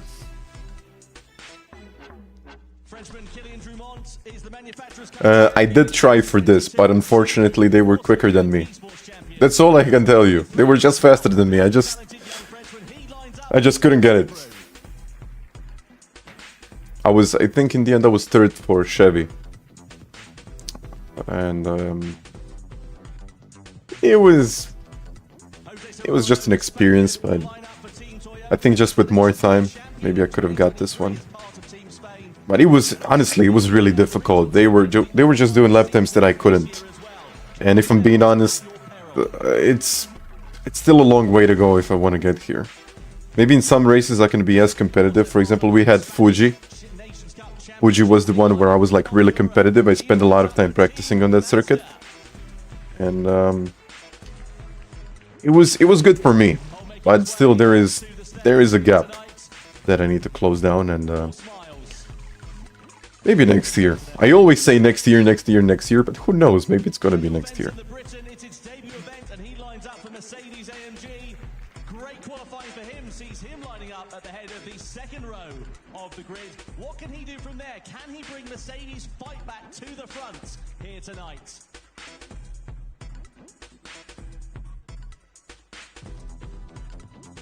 Porsche. Benjamin Hengse, the Hungarian, will line up with Team Porsche. It's his first Gran Turismo World Series event. We did see him last year in the Olympic Esports Series.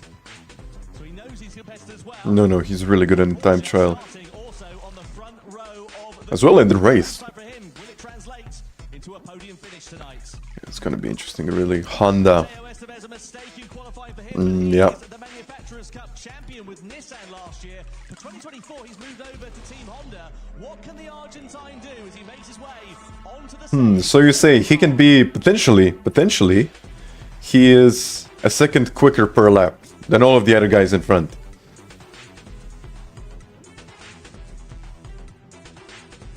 And last but not least, What would be my moves, Tiago? I don't know. I would probably decide there. Cup champion in 2021 with Team Toyota. He's now moved over to Lexus for 2024. They won Alien language, man. series event in Montreal a few weeks ago. Can they make it 2 from 2 here tonight? And now, ladies and gentlemen, we ask you please to stand if you are able for the national anthem of our host nation here in the Czech Republic. Okay.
Yeah, they have to race in shoes now.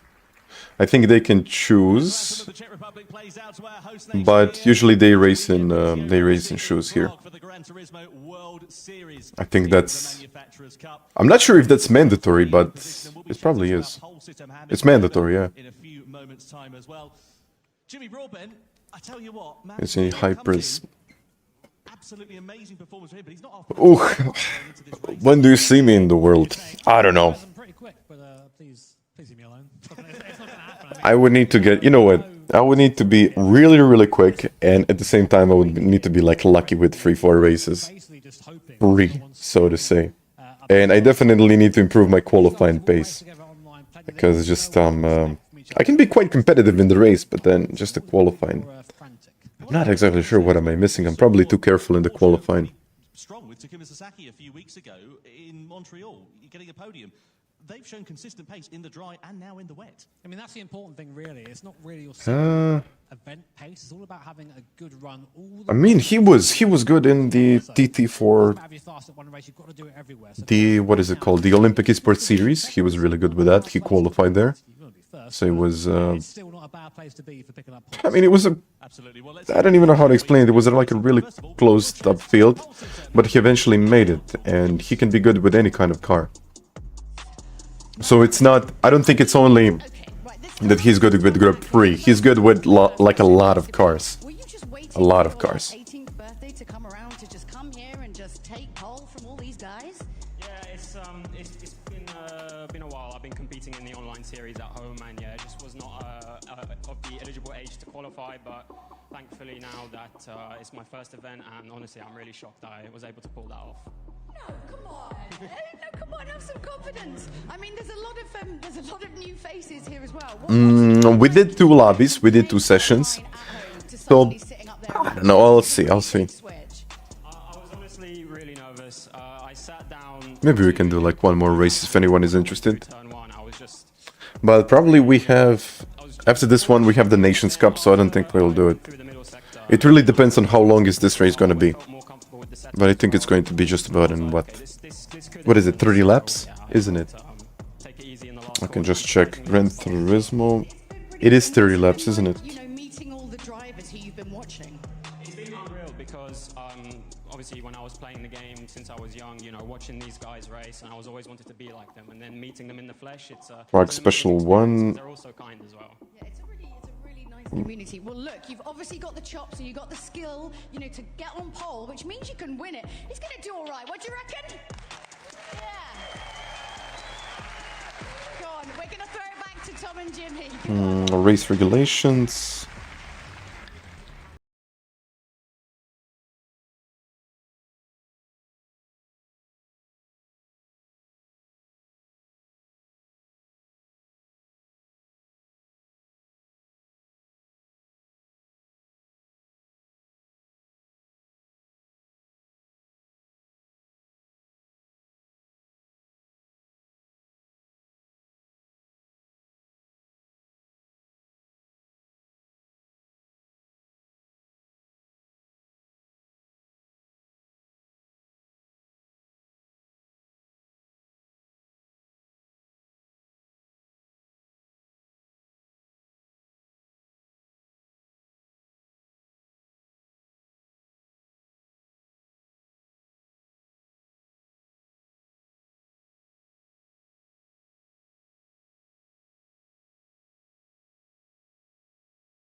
I tell you what, though, this circuit. But I mean, driving that Mazda, I mean, is going to be unpredictable, isn't it? Especially when you can be quite stressful. Everyone knows how it's going to go. We don't know whether it's going to start dry, wet, intermediate. Who's going to do what on terms of strategies? Someone might go bold and take a risk. Imagine you think you're a hero going for a big overtake into T3. You get The weather is scripted or dynamic. I just have no idea. It's probably scripted. flying off them in I don't think they will have. before in the past, of course. And Maybe they have an introduction to this, like a briefing or something, when long slipstream opportunities. will it start to rain? For good racing. Stop raining? Normally it's something shorter and I think at the beginning it is raining, but maybe at the end we will see medium tires or so on. because, don't forget that, Lexus. Oh, Lexus won't win. There is no way that Lexus can win this. Throwing the vote over to you. 36% of you reckon it's going to go the way of Team Lexus. Honestly, I think Ferrari is gonna get this. Not out of the realms of possibility, given the weather. Because he's just got unbelievable pace with that Ferrari in the wet conditions. Maybe if the track starts drying out, we will see some different and interesting strategies. So it's all gonna come down if someone makes a mistake or not. But it's gonna be interesting.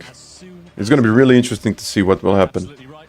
2 million credits to be won in Gran Turismo 7 with our Predict the Winners campaign. And don't forget, of course, if you are watching the game on, watching the stream, rather, I should say, on Gran Turismo 7, then you can obviously have a chance to win a couple of cars. The Genesis VGT Grand Racer and also the Skoda Vision Gran Turismo car that we unveiled in Prague earlier on this year. I like free things. I'm sure you guys like free things too. But yeah, stuff to win. Make sure you get involved as soon as you can. Absolutely. Well, the competitors are Let's see now who's gonna get it. themselves up on track ahead of this 28 They're warming up. race. We should start The now. grand final of the Manufacturers' Cup about to begin. Tension is in the air. Who will be claiming the checkered flag here in Prague? There we go. The famous introduction.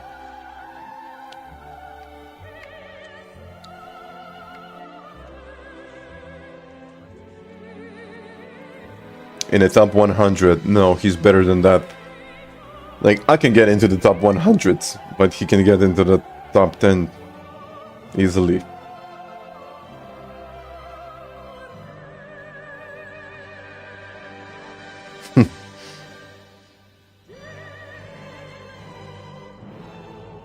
No, if I didn't get flagged for this by YouTube, I don't know.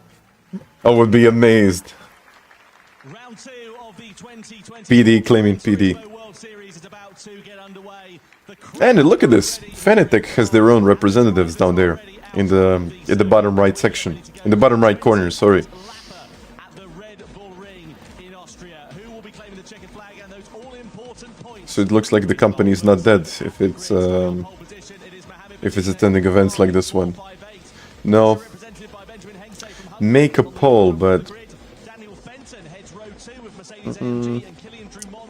I mean, people decided, but I think after all of this, I only have like 4 options, so it's gonna be not the best. It would be best that I have like 8 options so we can choose, but we'll see. Corvette did good, especially considering these conditions. Benko. But you know what? Honestly, I think this Honda is just gonna fly away now. If he can make those couple of moves stick, use these kind of wet conditions, he can have a good chance of getting up to top 5. But then later, I don't know what the weather is gonna look like, so... For the first couple of laps or so, but Medina out front in that Ferrari, feeling fast, obviously, as he said a bit earlier on. But Toyota and... well, most of the FR cars are gonna struggle. Eyes forward and try and build as big a gap as you can, whilst the car is feeling good. Of course, tyre wear on as well here, so easy to burn these wet tyres if it gets into difficult conditions. But I think it's going to be a fun race this one, Tom. Yeah, we'll see what It should be grid start. There is that possibility with the weather. Will someone go on to the intermediate tyres? Will they make a gamble and go straight onto the dry combat tyres? We'll wait and see what is going to happen over the rolling start to this. 28-lap race, but round 2 of the 2024 Gran Turismo World Series. Okay. We're ready to go racing. Just look at the acceleration from the Ferrari here. It's gonna be amazing. Across the line, and we are underway then here in the Red Let's see now. we head up towards the first corner. Oof. Then Fenton, Drummond, Led-Sled. Don't expect any rash moves Ooh, Hensey going very wide. I don't know if he's gonna get the acceleration now. Oh, look at the puddles here. It's raining more than it was in the qualifying. Yeah, half a second already. Can I make this bigger? Can I make life timing better? Okay, let's do it. Oh. Yeah. Let's make it like this. I think it's gonna be fine.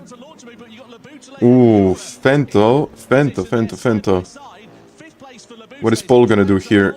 I mean, I know BMW is kind of okay-ish. But just, we need to see all of this now. Oof.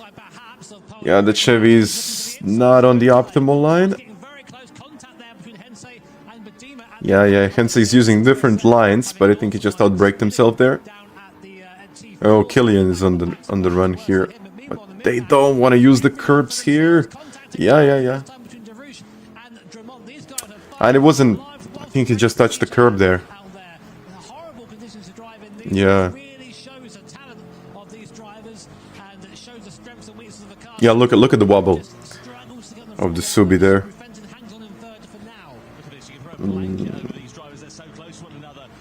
Ooh, he's using... Look at how much curb is he using. I would say because the car is lighter, but still. But still, the gap. Like, look at the gap. 1.2 seconds. P1 to P2. Yeah. They just pulled away. I don't think anyone can get closer now. Of course, if no one makes a mistake. I mean, it usually like it is. Hello, Marcel.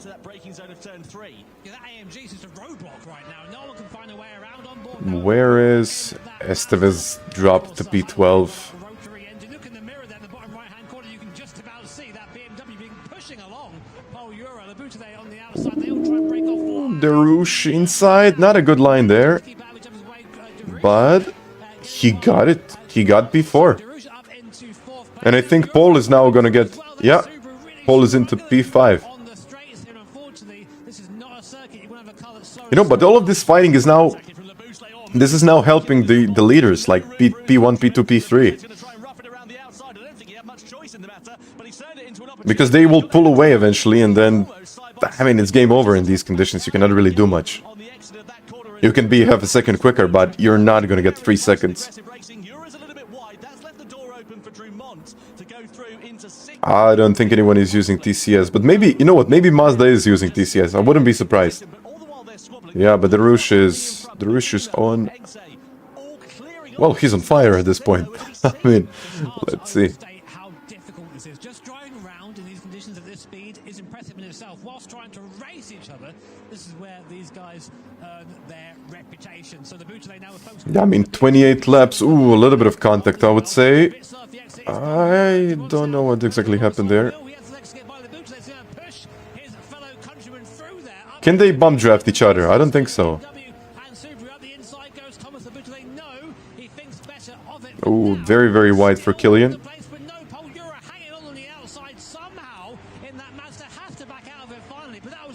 Yeah, Paul is in P8 now. Like from P5 to P8. But look at the leaders now. Kenzie is 7/10 behind, and then Fento is 3 seconds from him. Like, they already pulled together a 4-second gap. Maybe even more. Yeah, now it's 4 seconds. Look at the gap. I mean... But yeah, if they keep on doing this, they will lose the connection to the guys in front.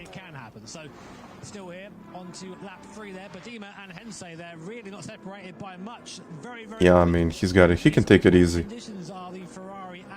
I mean, he can really take it easy from this point. As long as they are not fighting, they're in a very good spot for this race. Even Fento. Yeah, but Fento is dropping every lap by maybe 3-4 tenths. I don't know how this is going to look like in 10 laps. Yeah. But it's still raining now. No, it's definitely... I don't think anyone will go for inters. Maybe, but in these conditions you're waiting until the track dries out. You're going directly on the softs. Or mediums. I think they got mediums.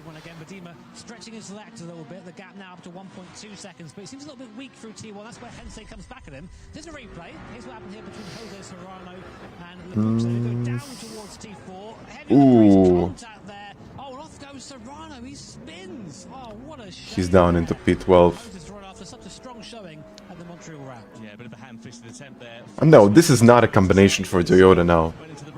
In dry conditions it could be, but no. Like, it's definitely... Ooh! Oh, this is a penalty. This is like a 3-second penalty. But this wasn't his mistake. Yeah. No, this is gonna be a penalty. I mean, it has to be a penalty.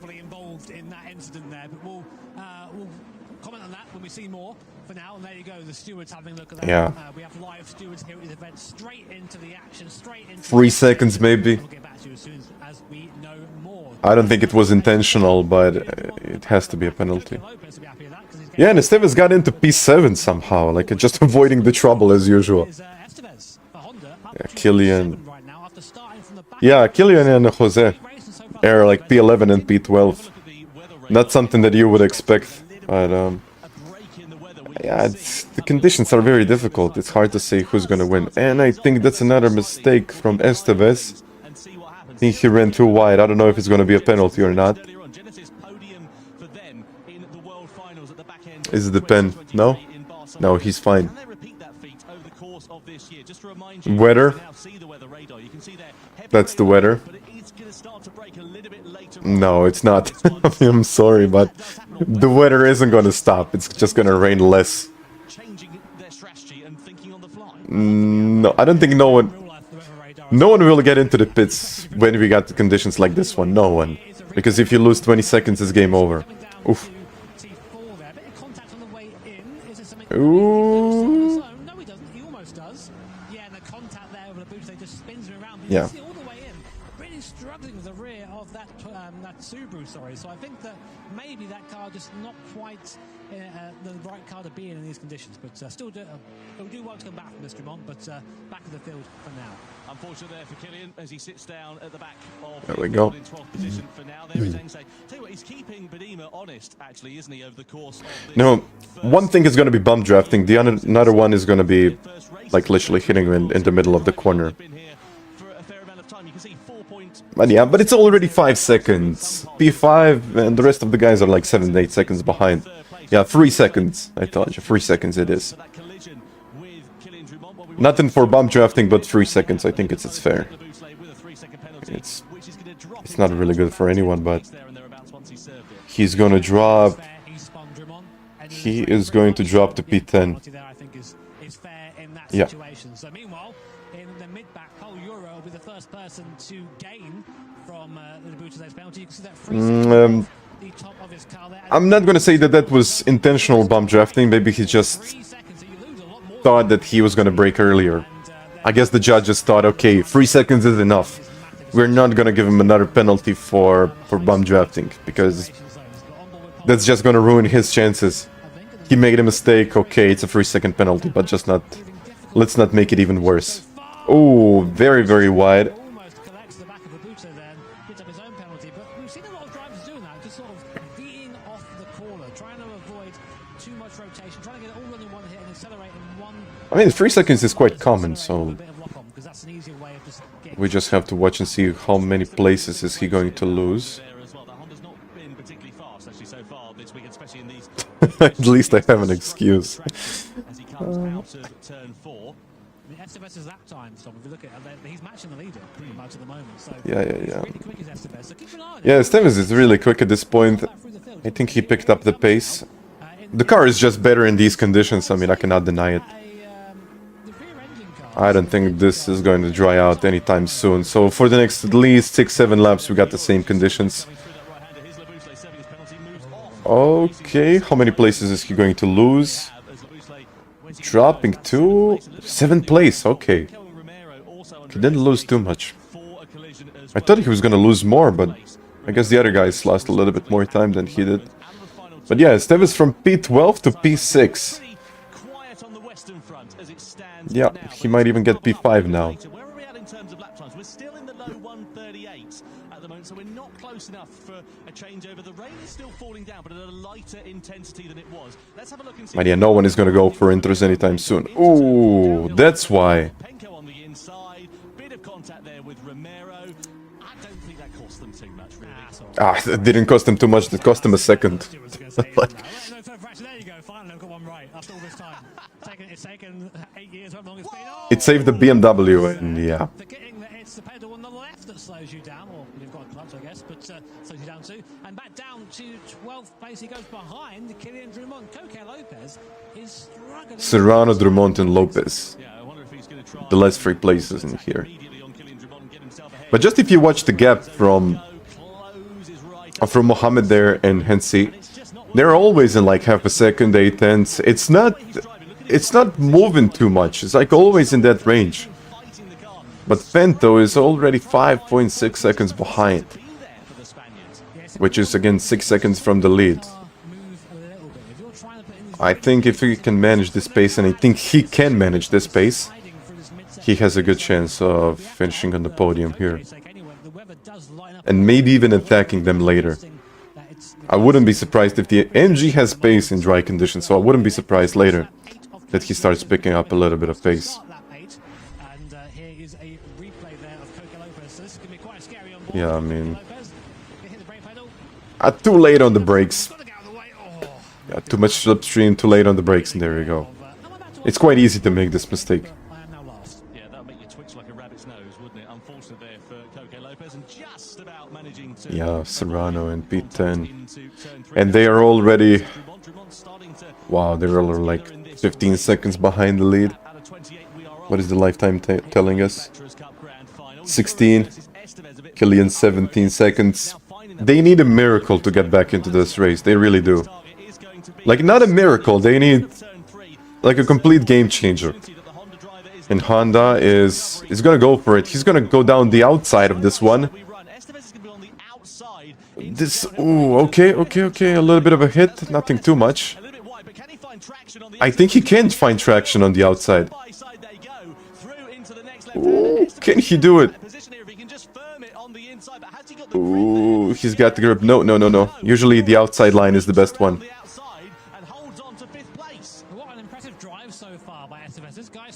No, like under investigation. I don't think this needs to go under investigation.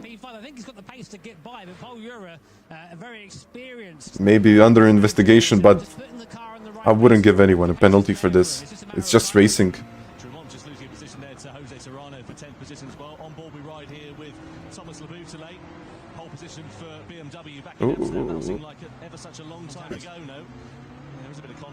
Oh, Carp, he's gonna lose the traction there.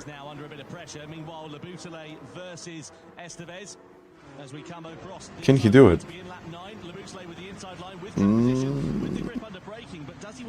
Honestly, I don't know. I don't know if he's gonna get it. No. No. No, the outside line is better. If you got the inside line, you're just using the normal line. It's not optimal. Ooh. But look at the radar. Actually, we have... Do they see dry weather there? Yeah. Yeah, it's going to be heavy rain, and then the track conditions are going to start to improve. I would say lap 14. Lap 14. And then lap 16. 16, 17, people will try to get onto the mediums, I think. And go till the end. 16, 17, maybe. Because I don't think it's going to dry out that quickly. It's going to take like 3-4 laps to dry out. And even some more rain coming down soon, so...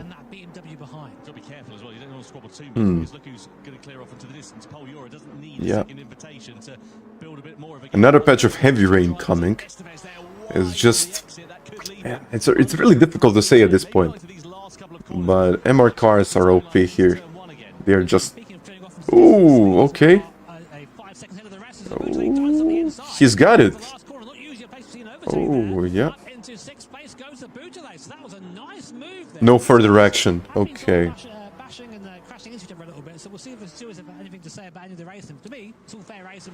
Yeah, no further investigation. Sorry if you cannot see this because I got live timing. But yeah, it was probably a mistake there. I don't think Hensei is gonna go for this move. They need to wait. They just need to wait. And I think Hensei needs to wait now. If they start fighting now, they're potentially losing this race. So it's not good for any of them. They just need to maintain this pace and just stay where they are. Or that's at least what I would do.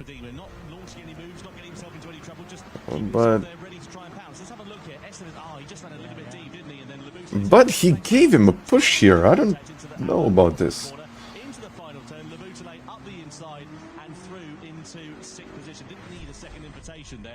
Yeah. Will be trying to close up onto the back of Pole Euro for 5th position. Meanwhile, back at the front, you've got Badima and Hensei still close to one another. This has been the story of the race. Yeah. Don't do it. Don't do it, guys. You got a pretty good lead. No point of fighting it now. Ooh, okay. Oh, no, nothing too much. You can manage this. But you can see how easy it is to lose like 4 tenths. Almost immediately. 4 tenths. Like it's nothing. We're seeing the pace. We're seeing the pace come through now for Hensei and Team Porsche. That's going to be a wake-up call. Yeah. Okay, cool, right. I would say so. No, they need to wait. Both of them need to wait. Oh, okay, they both did mistakes. Pento getting closer. Maybe the rain is getting lighter. Mohamed Badima has done, and also for Benjamin Hengsay as well, actually. What did I say? 16, 17 lap. Just been parachuted into this season, and it's like they've been here for years. Yeah, they've done amazing so far, but the race is far from... Under investigation, Estevez and Labutele. I think that's gonna be a half a second penalty. Or maybe a second. Not going to get a good run of the corner there. Here comes Durrant in the Subaru trying to recover after a spin earlier on. But again, Yeah, he needs to live in the cars with... corner exit, any acceleration zone just goes backwards. It must be so frustrating, but that is the Manufacturers' Cup. Not all cars have the same... Ooh, Killian, no. Oh. Oh, no. Nearly spinning out. Penko is Dumont. They all seem to somehow get out of the corner, but that was a bit of a mess down there. It was a bit of a mess. If fuel is one, they don't have to worry about fuel. I think they will all just wait for dry conditions and they will go to mediums.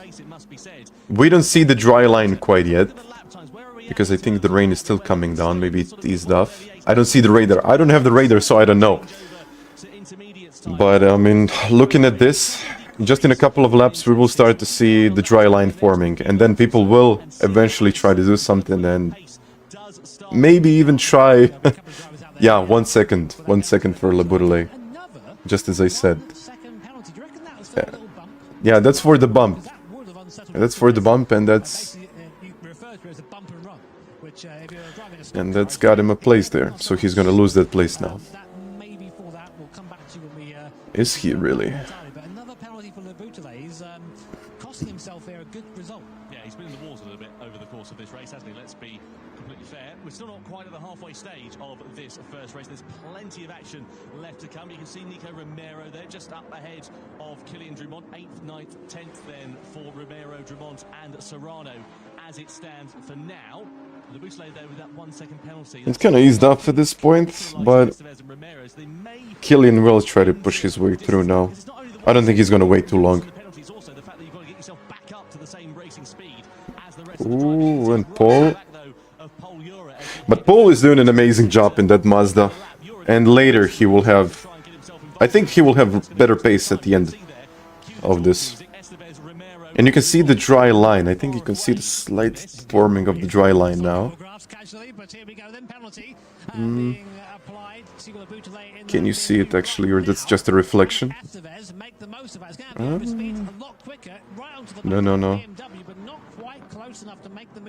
At that point, and I tell you what, Estevez will be ruined that. He really wants to get by Labutele. He had that pace, but actually saying that, since can you see the dry line? Kinda. Not really at this point.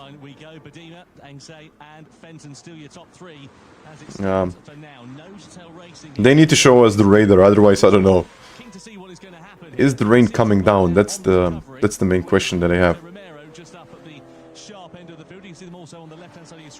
I mean, in these conditions, in wet conditions, Ferrari is amazing. But as soon as you get dry conditions and it starts to get better, it starts to get worse for a Ferrari. So the worst condition is the best for a Ferrari. So I think.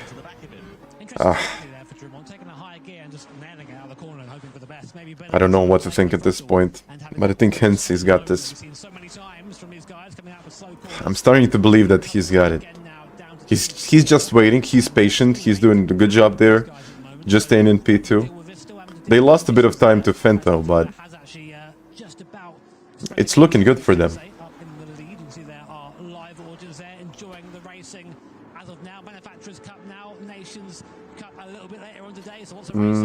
Yeah, but okay. There's still a lot of spray on the track, so it's...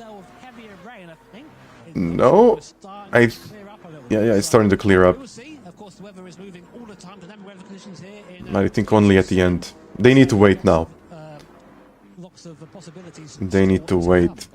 Who's gonna go into the pits first? Because in these conditions, like how much time did it pass? So we had this race now for just about 20 minutes? Was it 20 minutes? Yeah, 20 minutes. And Oof, and I think at the end it will be completely dry, but only at the end. So maybe it's just worth putting the intermediates on. You see on the brakes, Durrant is a demon, but it doesn't matter. You can't do anything with it when he comes off the corner. But I don't think they will do any intermediates. They will definitely wait longer and then put the dry tires. Otherwise, it doesn't make much of a difference. Maybe you can get like a half a second per lap, but then you will be losing like a second and a half, so I don't think it's worth it. It's definitely not worth it, but just the question is if it's gonna dry out anytime soon. With this many cars on the track, it could, but it also depends on the time. How much time it needs to pass. Yeah, Ryan doing a good job there. I mean, he really is. He really is.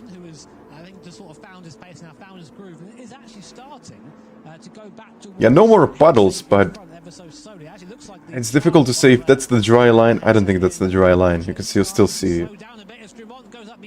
Ooh. Yeah. He's up to P8, I think. If he can make this stick.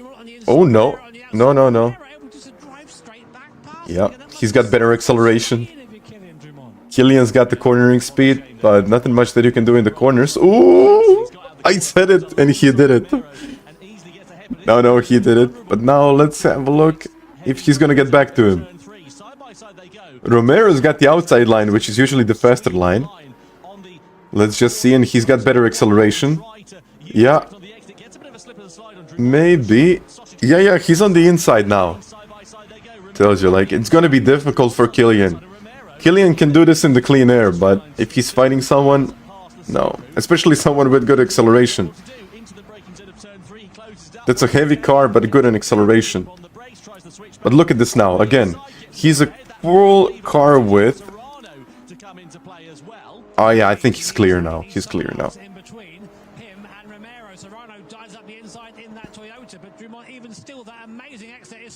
Yeah. Like, he's struggling because this car has absolutely no acceleration. He's good through the corners, but straight line speed, it's like the worst thing ever. But something that I noticed, look at Fento's time. It was like it was actually 6.8, but now it dropped to 5.8. So in these conditions, I think Fento is slowly starting to catch up. It's a very, very long race. And there's then Bakham. If he can get like 3/10 per lap, he's got it, but he needs to get it. Hensei is he's always there. I still call him Fento. I probably should have called him Fenton.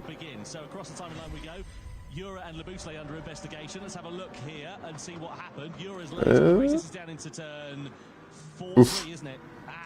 I think Paul is gonna get a penalty for this. And Estevez in P5. I would say staying out of trouble and just minding his own business. Oh, Paul is gonna get a 1 second penalty for that. He just cost him a place.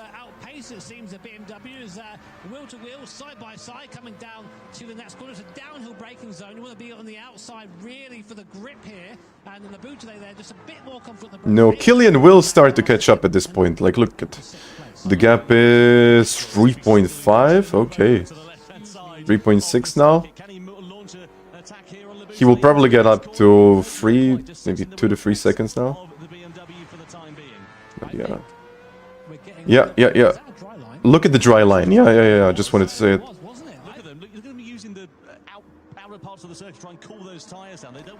Yeah, 16, 17 lap, as I said. But it's not time yet to put the softs on. Or the mediums, whatever have they available. No, it's not good at this point. No one is gonna put the inters. I would be amazed if someone puts the inters on.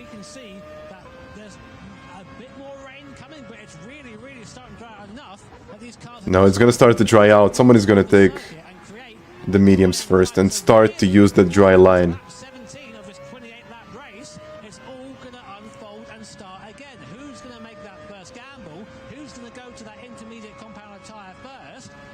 I don't think anyone is gonna go, Jimmy. Who is going to roll the dice then? Let's see what happens. Surely at the end of this lap, some of the drivers that are a bit lower down, they've got to come in, they've got to take a gamble because it's their opportunity to try and use that pace advantage Yeah. they may have from switching onto the intermediate tyres. I don't think anyone's going to be quite as bold as to go onto the dry tyres, but if you look at the weather radar though, here, Jimmy. Yeah, the weather changed. Rain on the horizon, not much on the forecast. Do you just chance it, stay out on the wet tyres for a little bit longer?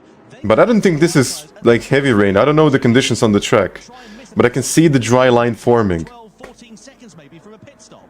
Yeah, I think so, but I mean, you have to, surely. I mean, the difference in But yeah, look at speed between the two tires is look at the radar so you really up have to there. think about that. It seems to me that it's gonna become dry. It has to become dry. The person to be right now is Mohamed Badima, because you're out So if they wait just for a lap or two longer, they can just put the mediums or whatever they have available. Lopez, I'd be like, you know what? I'm coming in right now. Why the The way I'm looking at this is that lead? Make a gamble. I would honestly be surprised if someone pits now and puts the inters on. The gap for the race leaders come down a little bit. Yeah, let's see who has come into the pit lane at the end of this lap. We look at Labou's lane. Estevez is going in. Has come in for another set of tyres. Now, which way is he going to blink? Is he going to go onto intermediate tyres? Surely that's If he goes on inters, money is for the Honda driver. Or does he just gamble and go straight for the driver? that's a gamble, honestly. That's a big gamble. And they got fuel. They can go till the end. It is onto the intermediate tyres then. So nicely done. He's gonna get murdered in the later parts of this race. And he is the first driver in the now drying conditions. And probably he's gonna get stuck in traffic now. Change over onto the intermediate tyres. So now everyone is going to be watching Mateo Estevez and what his pace is like. You can No, his pace is gonna be better. But just the question is, can they wait for like 2 to 3 laps longer and then put the softs or mediums? Purple sector time, you're thinking, right, okay, now is the time to come in. Now is the time to switch. That's something that I can only assume. That's something that I would probably want to do. But is it actually a viable option? I don't know if it's a viable option. I have no idea. I don't know how wet is it on the track. I can only see the dry line, but I don't know. They need to put that meter. Yeah, look, it's a dry line. And Tiago, as you said, the wipers stopped moving, so it's getting dry. It's getting really, really dry, so I don't think he did a good job there. Maybe he did. It's a big gamble. I would honestly wait. And Mohamed is in the pits as well. Intermediates. Intermediates.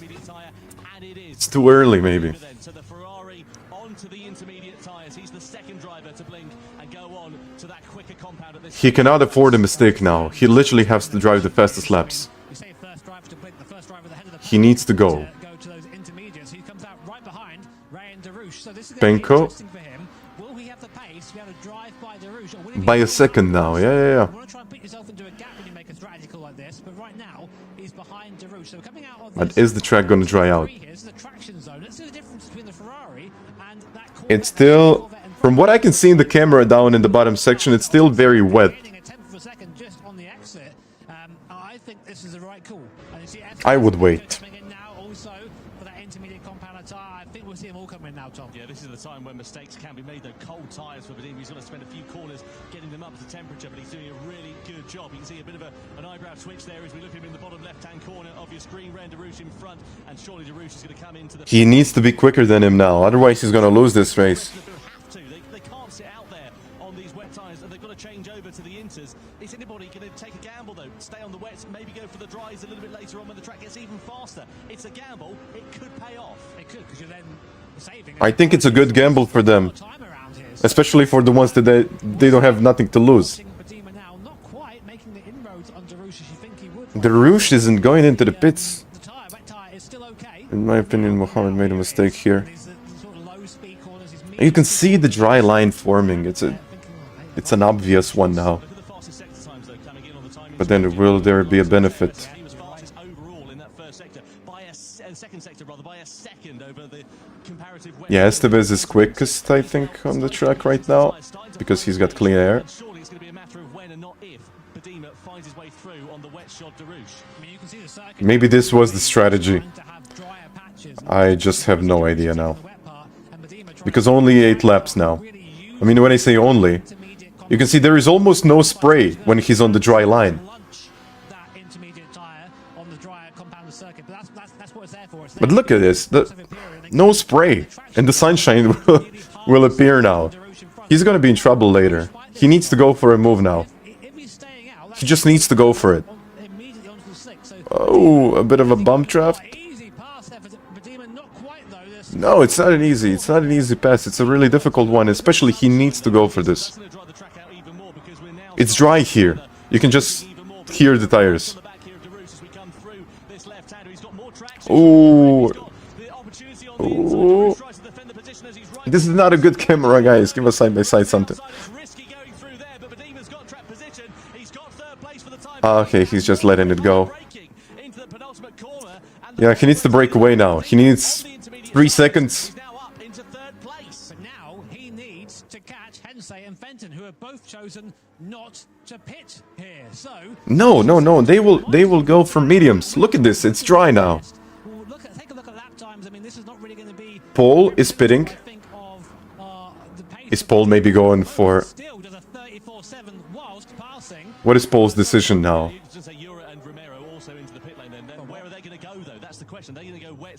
Interest. I wondered if someone might just take a bit of a gamble and just go onto the dry tyres, but they're playing it safe at this stage. Softs.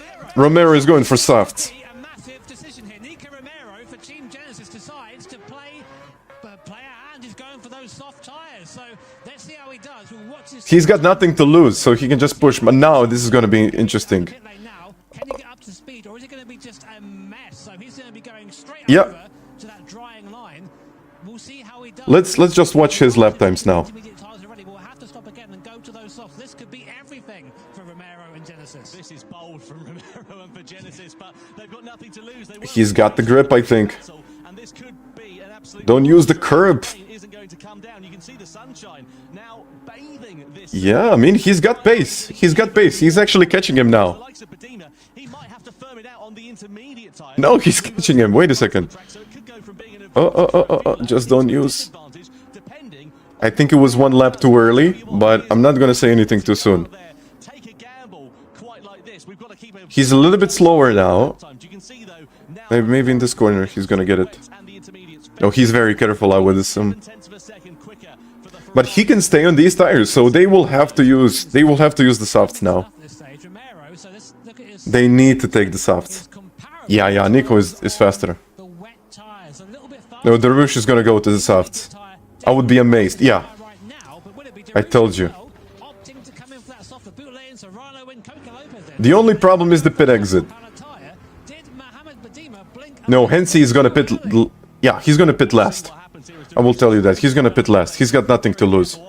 He can just wait until the track dries out. tyres and try and get some heat into them. Moves over to the drying line. That's going to leave him under attack. Oh, but now the problem is just to maintain this line. Just to use... Now this will be a real test because Darush has had good pace. Paul is in the interest. Two drivers sandwiching him at the moment. Both on the Ooh, intermediates. if he pushes him... How much more grip he's got under braking, especially into turn 3. And out of this corner as Darush tries No, to Darush needs to take... up to operating temperature.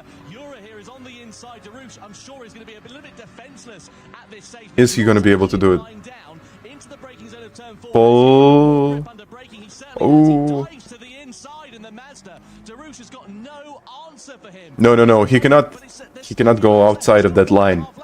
But Paul is on the intermediates. He will lose a lot of time later. Like, the last couple of laps for him are just gonna be like 4 seconds slower. So it doesn't even matter at this point. Currently in the car, Hensei finally opting to pit in. He'll go surely to the soft tyre. There's no other option. Yeah, Hensey's going in. Look at this now. But this is the problem. This is a big problem for him. Badima back up into yet a soft there for Hensei. So Hensey's gonna take this. crazy finish. We're gonna have to check the gaps once we get them go through the Yeah. sectors. But right now, Badima. Yeah, Hensey's gonna take this one. Unless he makes a mistake. But the problem is that the only way to make a move here is, well, for him to use the dry line. But the dry line is only one line. And he cannot go and use the wet lines like he normally would with intermediates. So I think overtaking for him is going to be difficult, but he's going to be quickest. He's eventually going to get it, I think. And even Ryan can now use the wet line. Yeah. Softs are the best tires now. I've checked the timings. Romero is the fastest man on circuit right now. Yeah.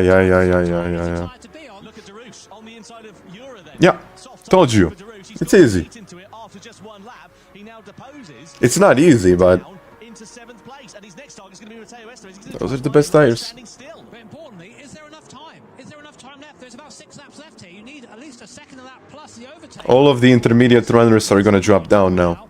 In P3 to try and catch Fenton and Badima. So right now, I don't know what Fento is waiting for now, all of them, but I think Fento will pit now. Esteves and Jura on the intermediate tire. Or maybe Fento thinks that he can go to the end. Jura can go around the outside, but as soon as he hooks into that, No, they need to. Ooh, Esteves going wide. Fenton coming in too late for Fenton. He's really gonna Yeah, Darush is gonna get the. Yeah, Darush is getting this. Look at this battle. 3 drivers all squabbling for Darush is in P5, potentially even P4 at this point. tire as well. Darush then on the soft. Jura and Esteves on the Killian's still on wet tires. He needs to pit now. with more traction, more speed. Darush, keep it on the dry line. Drag Jura for the time being as we come down this Make Chevy proud. Jura moves onto the wet part of the circuit to try and call those intermediate tires. Should have waited. Also following suit as well. Yeah. Keep an eye out for Laboutelet, who's on the soft tires in the BMW. He could be a real cork in the bottle at the moment. He No, Paul has the pace, but Esteves and Jura. there's no way that he's gonna be able to catch up with him now. Here, Badima, he can't pit again. He can't afford to. He's not got the time in his pocket. Soft tires, yeah. Oh, no, this doesn't look that great. Oh, okay, he's got it. I thought he was not gonna be able to make it on the dry line. This is his for the taking into turn 3. 33.7, last lap for Badima, our leader. Laboutelet on the soft tyres in P7 does a 31.4. That's 2 seconds a lap faster. There is No, Hensey made a mistake, didn't he? I didn't even see it. 4.5 laps, left of this race. No, Hensey made a mistake. Final on board with Laboutelet on And the it's soft tyres. almost 9 seconds now. Jura should be easily said and done.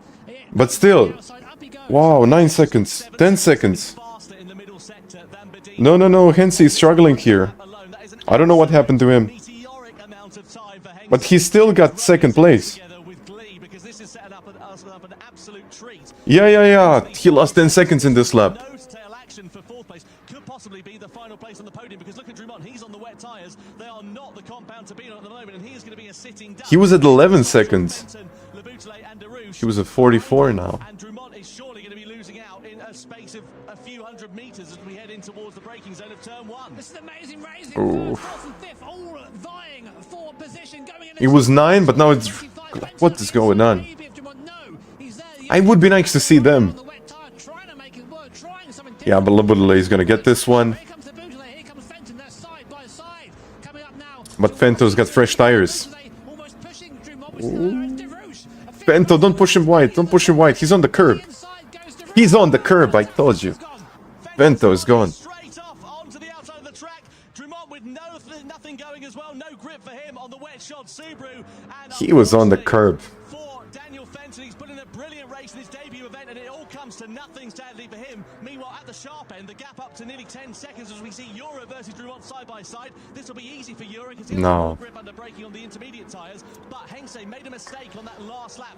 He's last now. I mean, what a good race for him, but... He must have made an error because he was about a second slower than Badima last time around, and that could be the catalyst which may cost him a chance of victory. But did you see Ryan Darush there, Tom? He went from, I think, 6th or 7th to 1st. Someone will get a penalty for that. Amazing run there.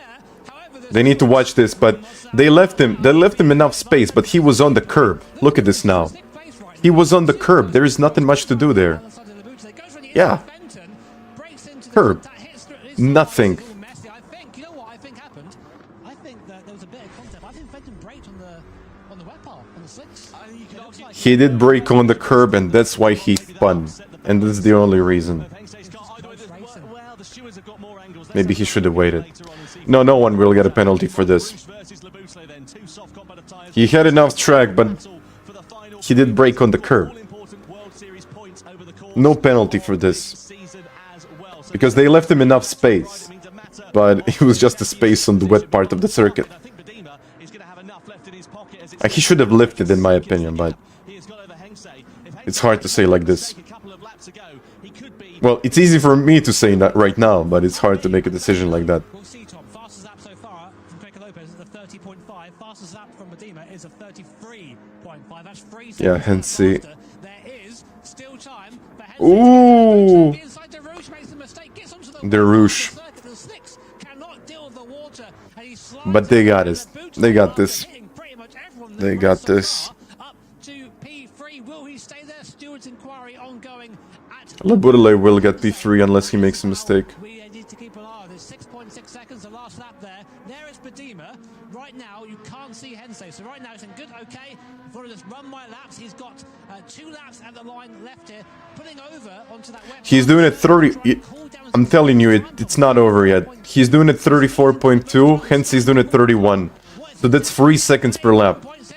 I think he is still in this. He's still in this. Oh man, this is gonna come down to the line. No, this was gonna come down to the line. 5.6 seconds. Just look at the gap now. But is it all going to be in vain? Look at that in the background. You can see Hensei in the Porsche. Could it be game on? And now Bedima's struggling to slow the car down into turn 3. This is the pressure really getting to Mohamed Bedima. Hensei there, meanwhile, he's on the opportune. Look at this. 1 corner, half a second. In this race, but he has got 5.5 seconds of a gap to I mean, he's got 5 seconds, but now, when they cross the finish line, he will have 3. Seconds or less realistically for Hensei to have a go on the last lap. But that's 3 seconds. 3.5. I'm telling you, 3.5. Because this is a technical section now. He's gonna start losing time. Like, quite dramatically. This is the dramatic section of the track. Easily half a second per corner. The car, you're just a passenger. Yeah. Look how much faster the progression there from being a second lap slower on lap 24 to being 3.5 when they cross the finish line. 3.5. now comes to the last sector. It is going to be so close to the line. 3.9, 3.8. One runoff of the normal racing line that could be curtains then for Benjamin Hensei. 3.5 now. 3.4. It's dropping. He's still in this. 3.3, 3.2, and even quicker. 3.0. 2.9 now. Wow. I thought he was gonna be less. No, he's hunting. He's going for it. Oh, don't use the wet part, man. Don't use the wet part. 2.5. But I think the only second... I don't know. It's only... It comes down to the half a second at the end. But the only way to make a move here is round the outside of the corner, which is the wet part. And he cannot take that part. He doesn't need the slipstream, guys.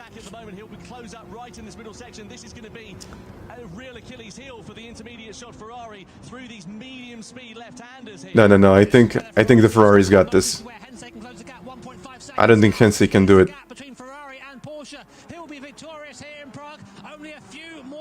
A few more corners, but he will hold on now. He must. He's got a few corners remaining, but the gap is now under a second, and Hensei there can sniff the opportunity of victory. It's within his grasp. Bedima moves over off the racing line. There's 2 corners now. No. He needs to send it. I don't think he will. There is no way to send it now. Oh! He's gonna spin.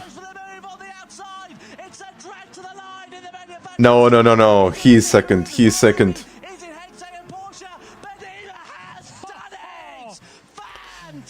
He's done it. He's done it. Well done, man. Softs, I'm telling you, softs were better. But he was 1 lap too late.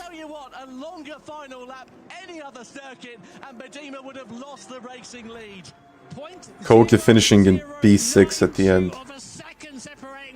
Darush, something happened to Darush in the end. P9. Killian, P10. Penko, P11. And Fento, unfortunately, in P12. Killian didn't even pit there. I mean, no point, honestly.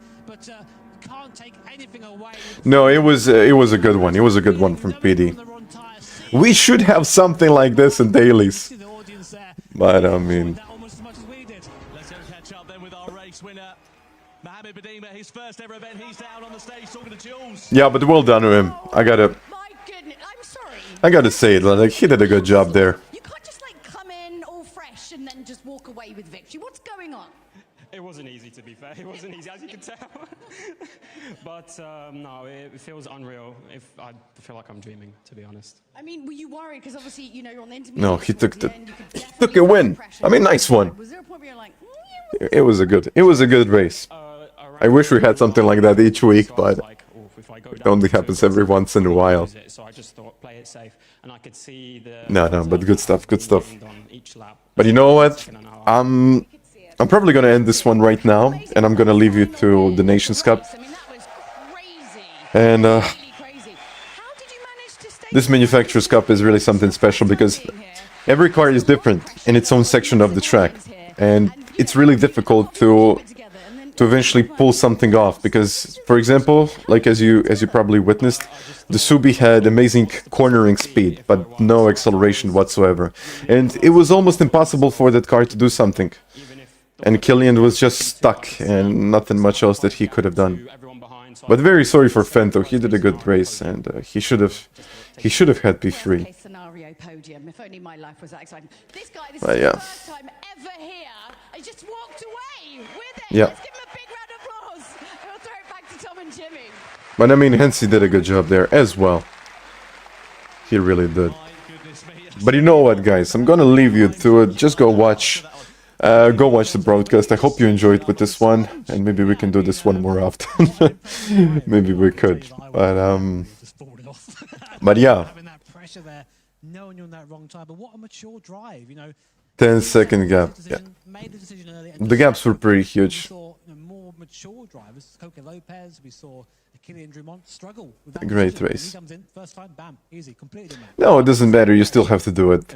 I mean, he had a serious advantage, but So, well, it all started off in wet conditions, and we saw Mohamed Badima and Benjamin Hengst. the start was incredible. Further back, there was a bit of a barroom And going on up and down the field. We saw the start won him this race circuit down at turn 4. because Hensi was smart and he didn't want to fight it. As well, the likes of Paul Ura, Thomas Labousse, Rand de Rouge, all very close to one another. We also saw But yeah, once again, thank you very much, guys, for watching this with me, and struggling. it was really a good race. It really was. Conditions here was that spin there for Drummond. This was The stewards decided by his fellow countryman Thomas Labousse there, so how he goes, and see there, not happy with that. Who would be? But here was Labousse coming back through the field there, up to the back of Estevez again. More contact there. Labousse hit. this is a 1 second penalty, isn't it? Certainly did, yeah. He was in the wars, wasn't he, Thomas Labousse? But guys, as usual, thank you very much for watching this with me, and you know what, I hope you enjoyed. I'm gonna go watch the Nations Cup, and take it easy, guys, and enjoy. So till the next time, bye.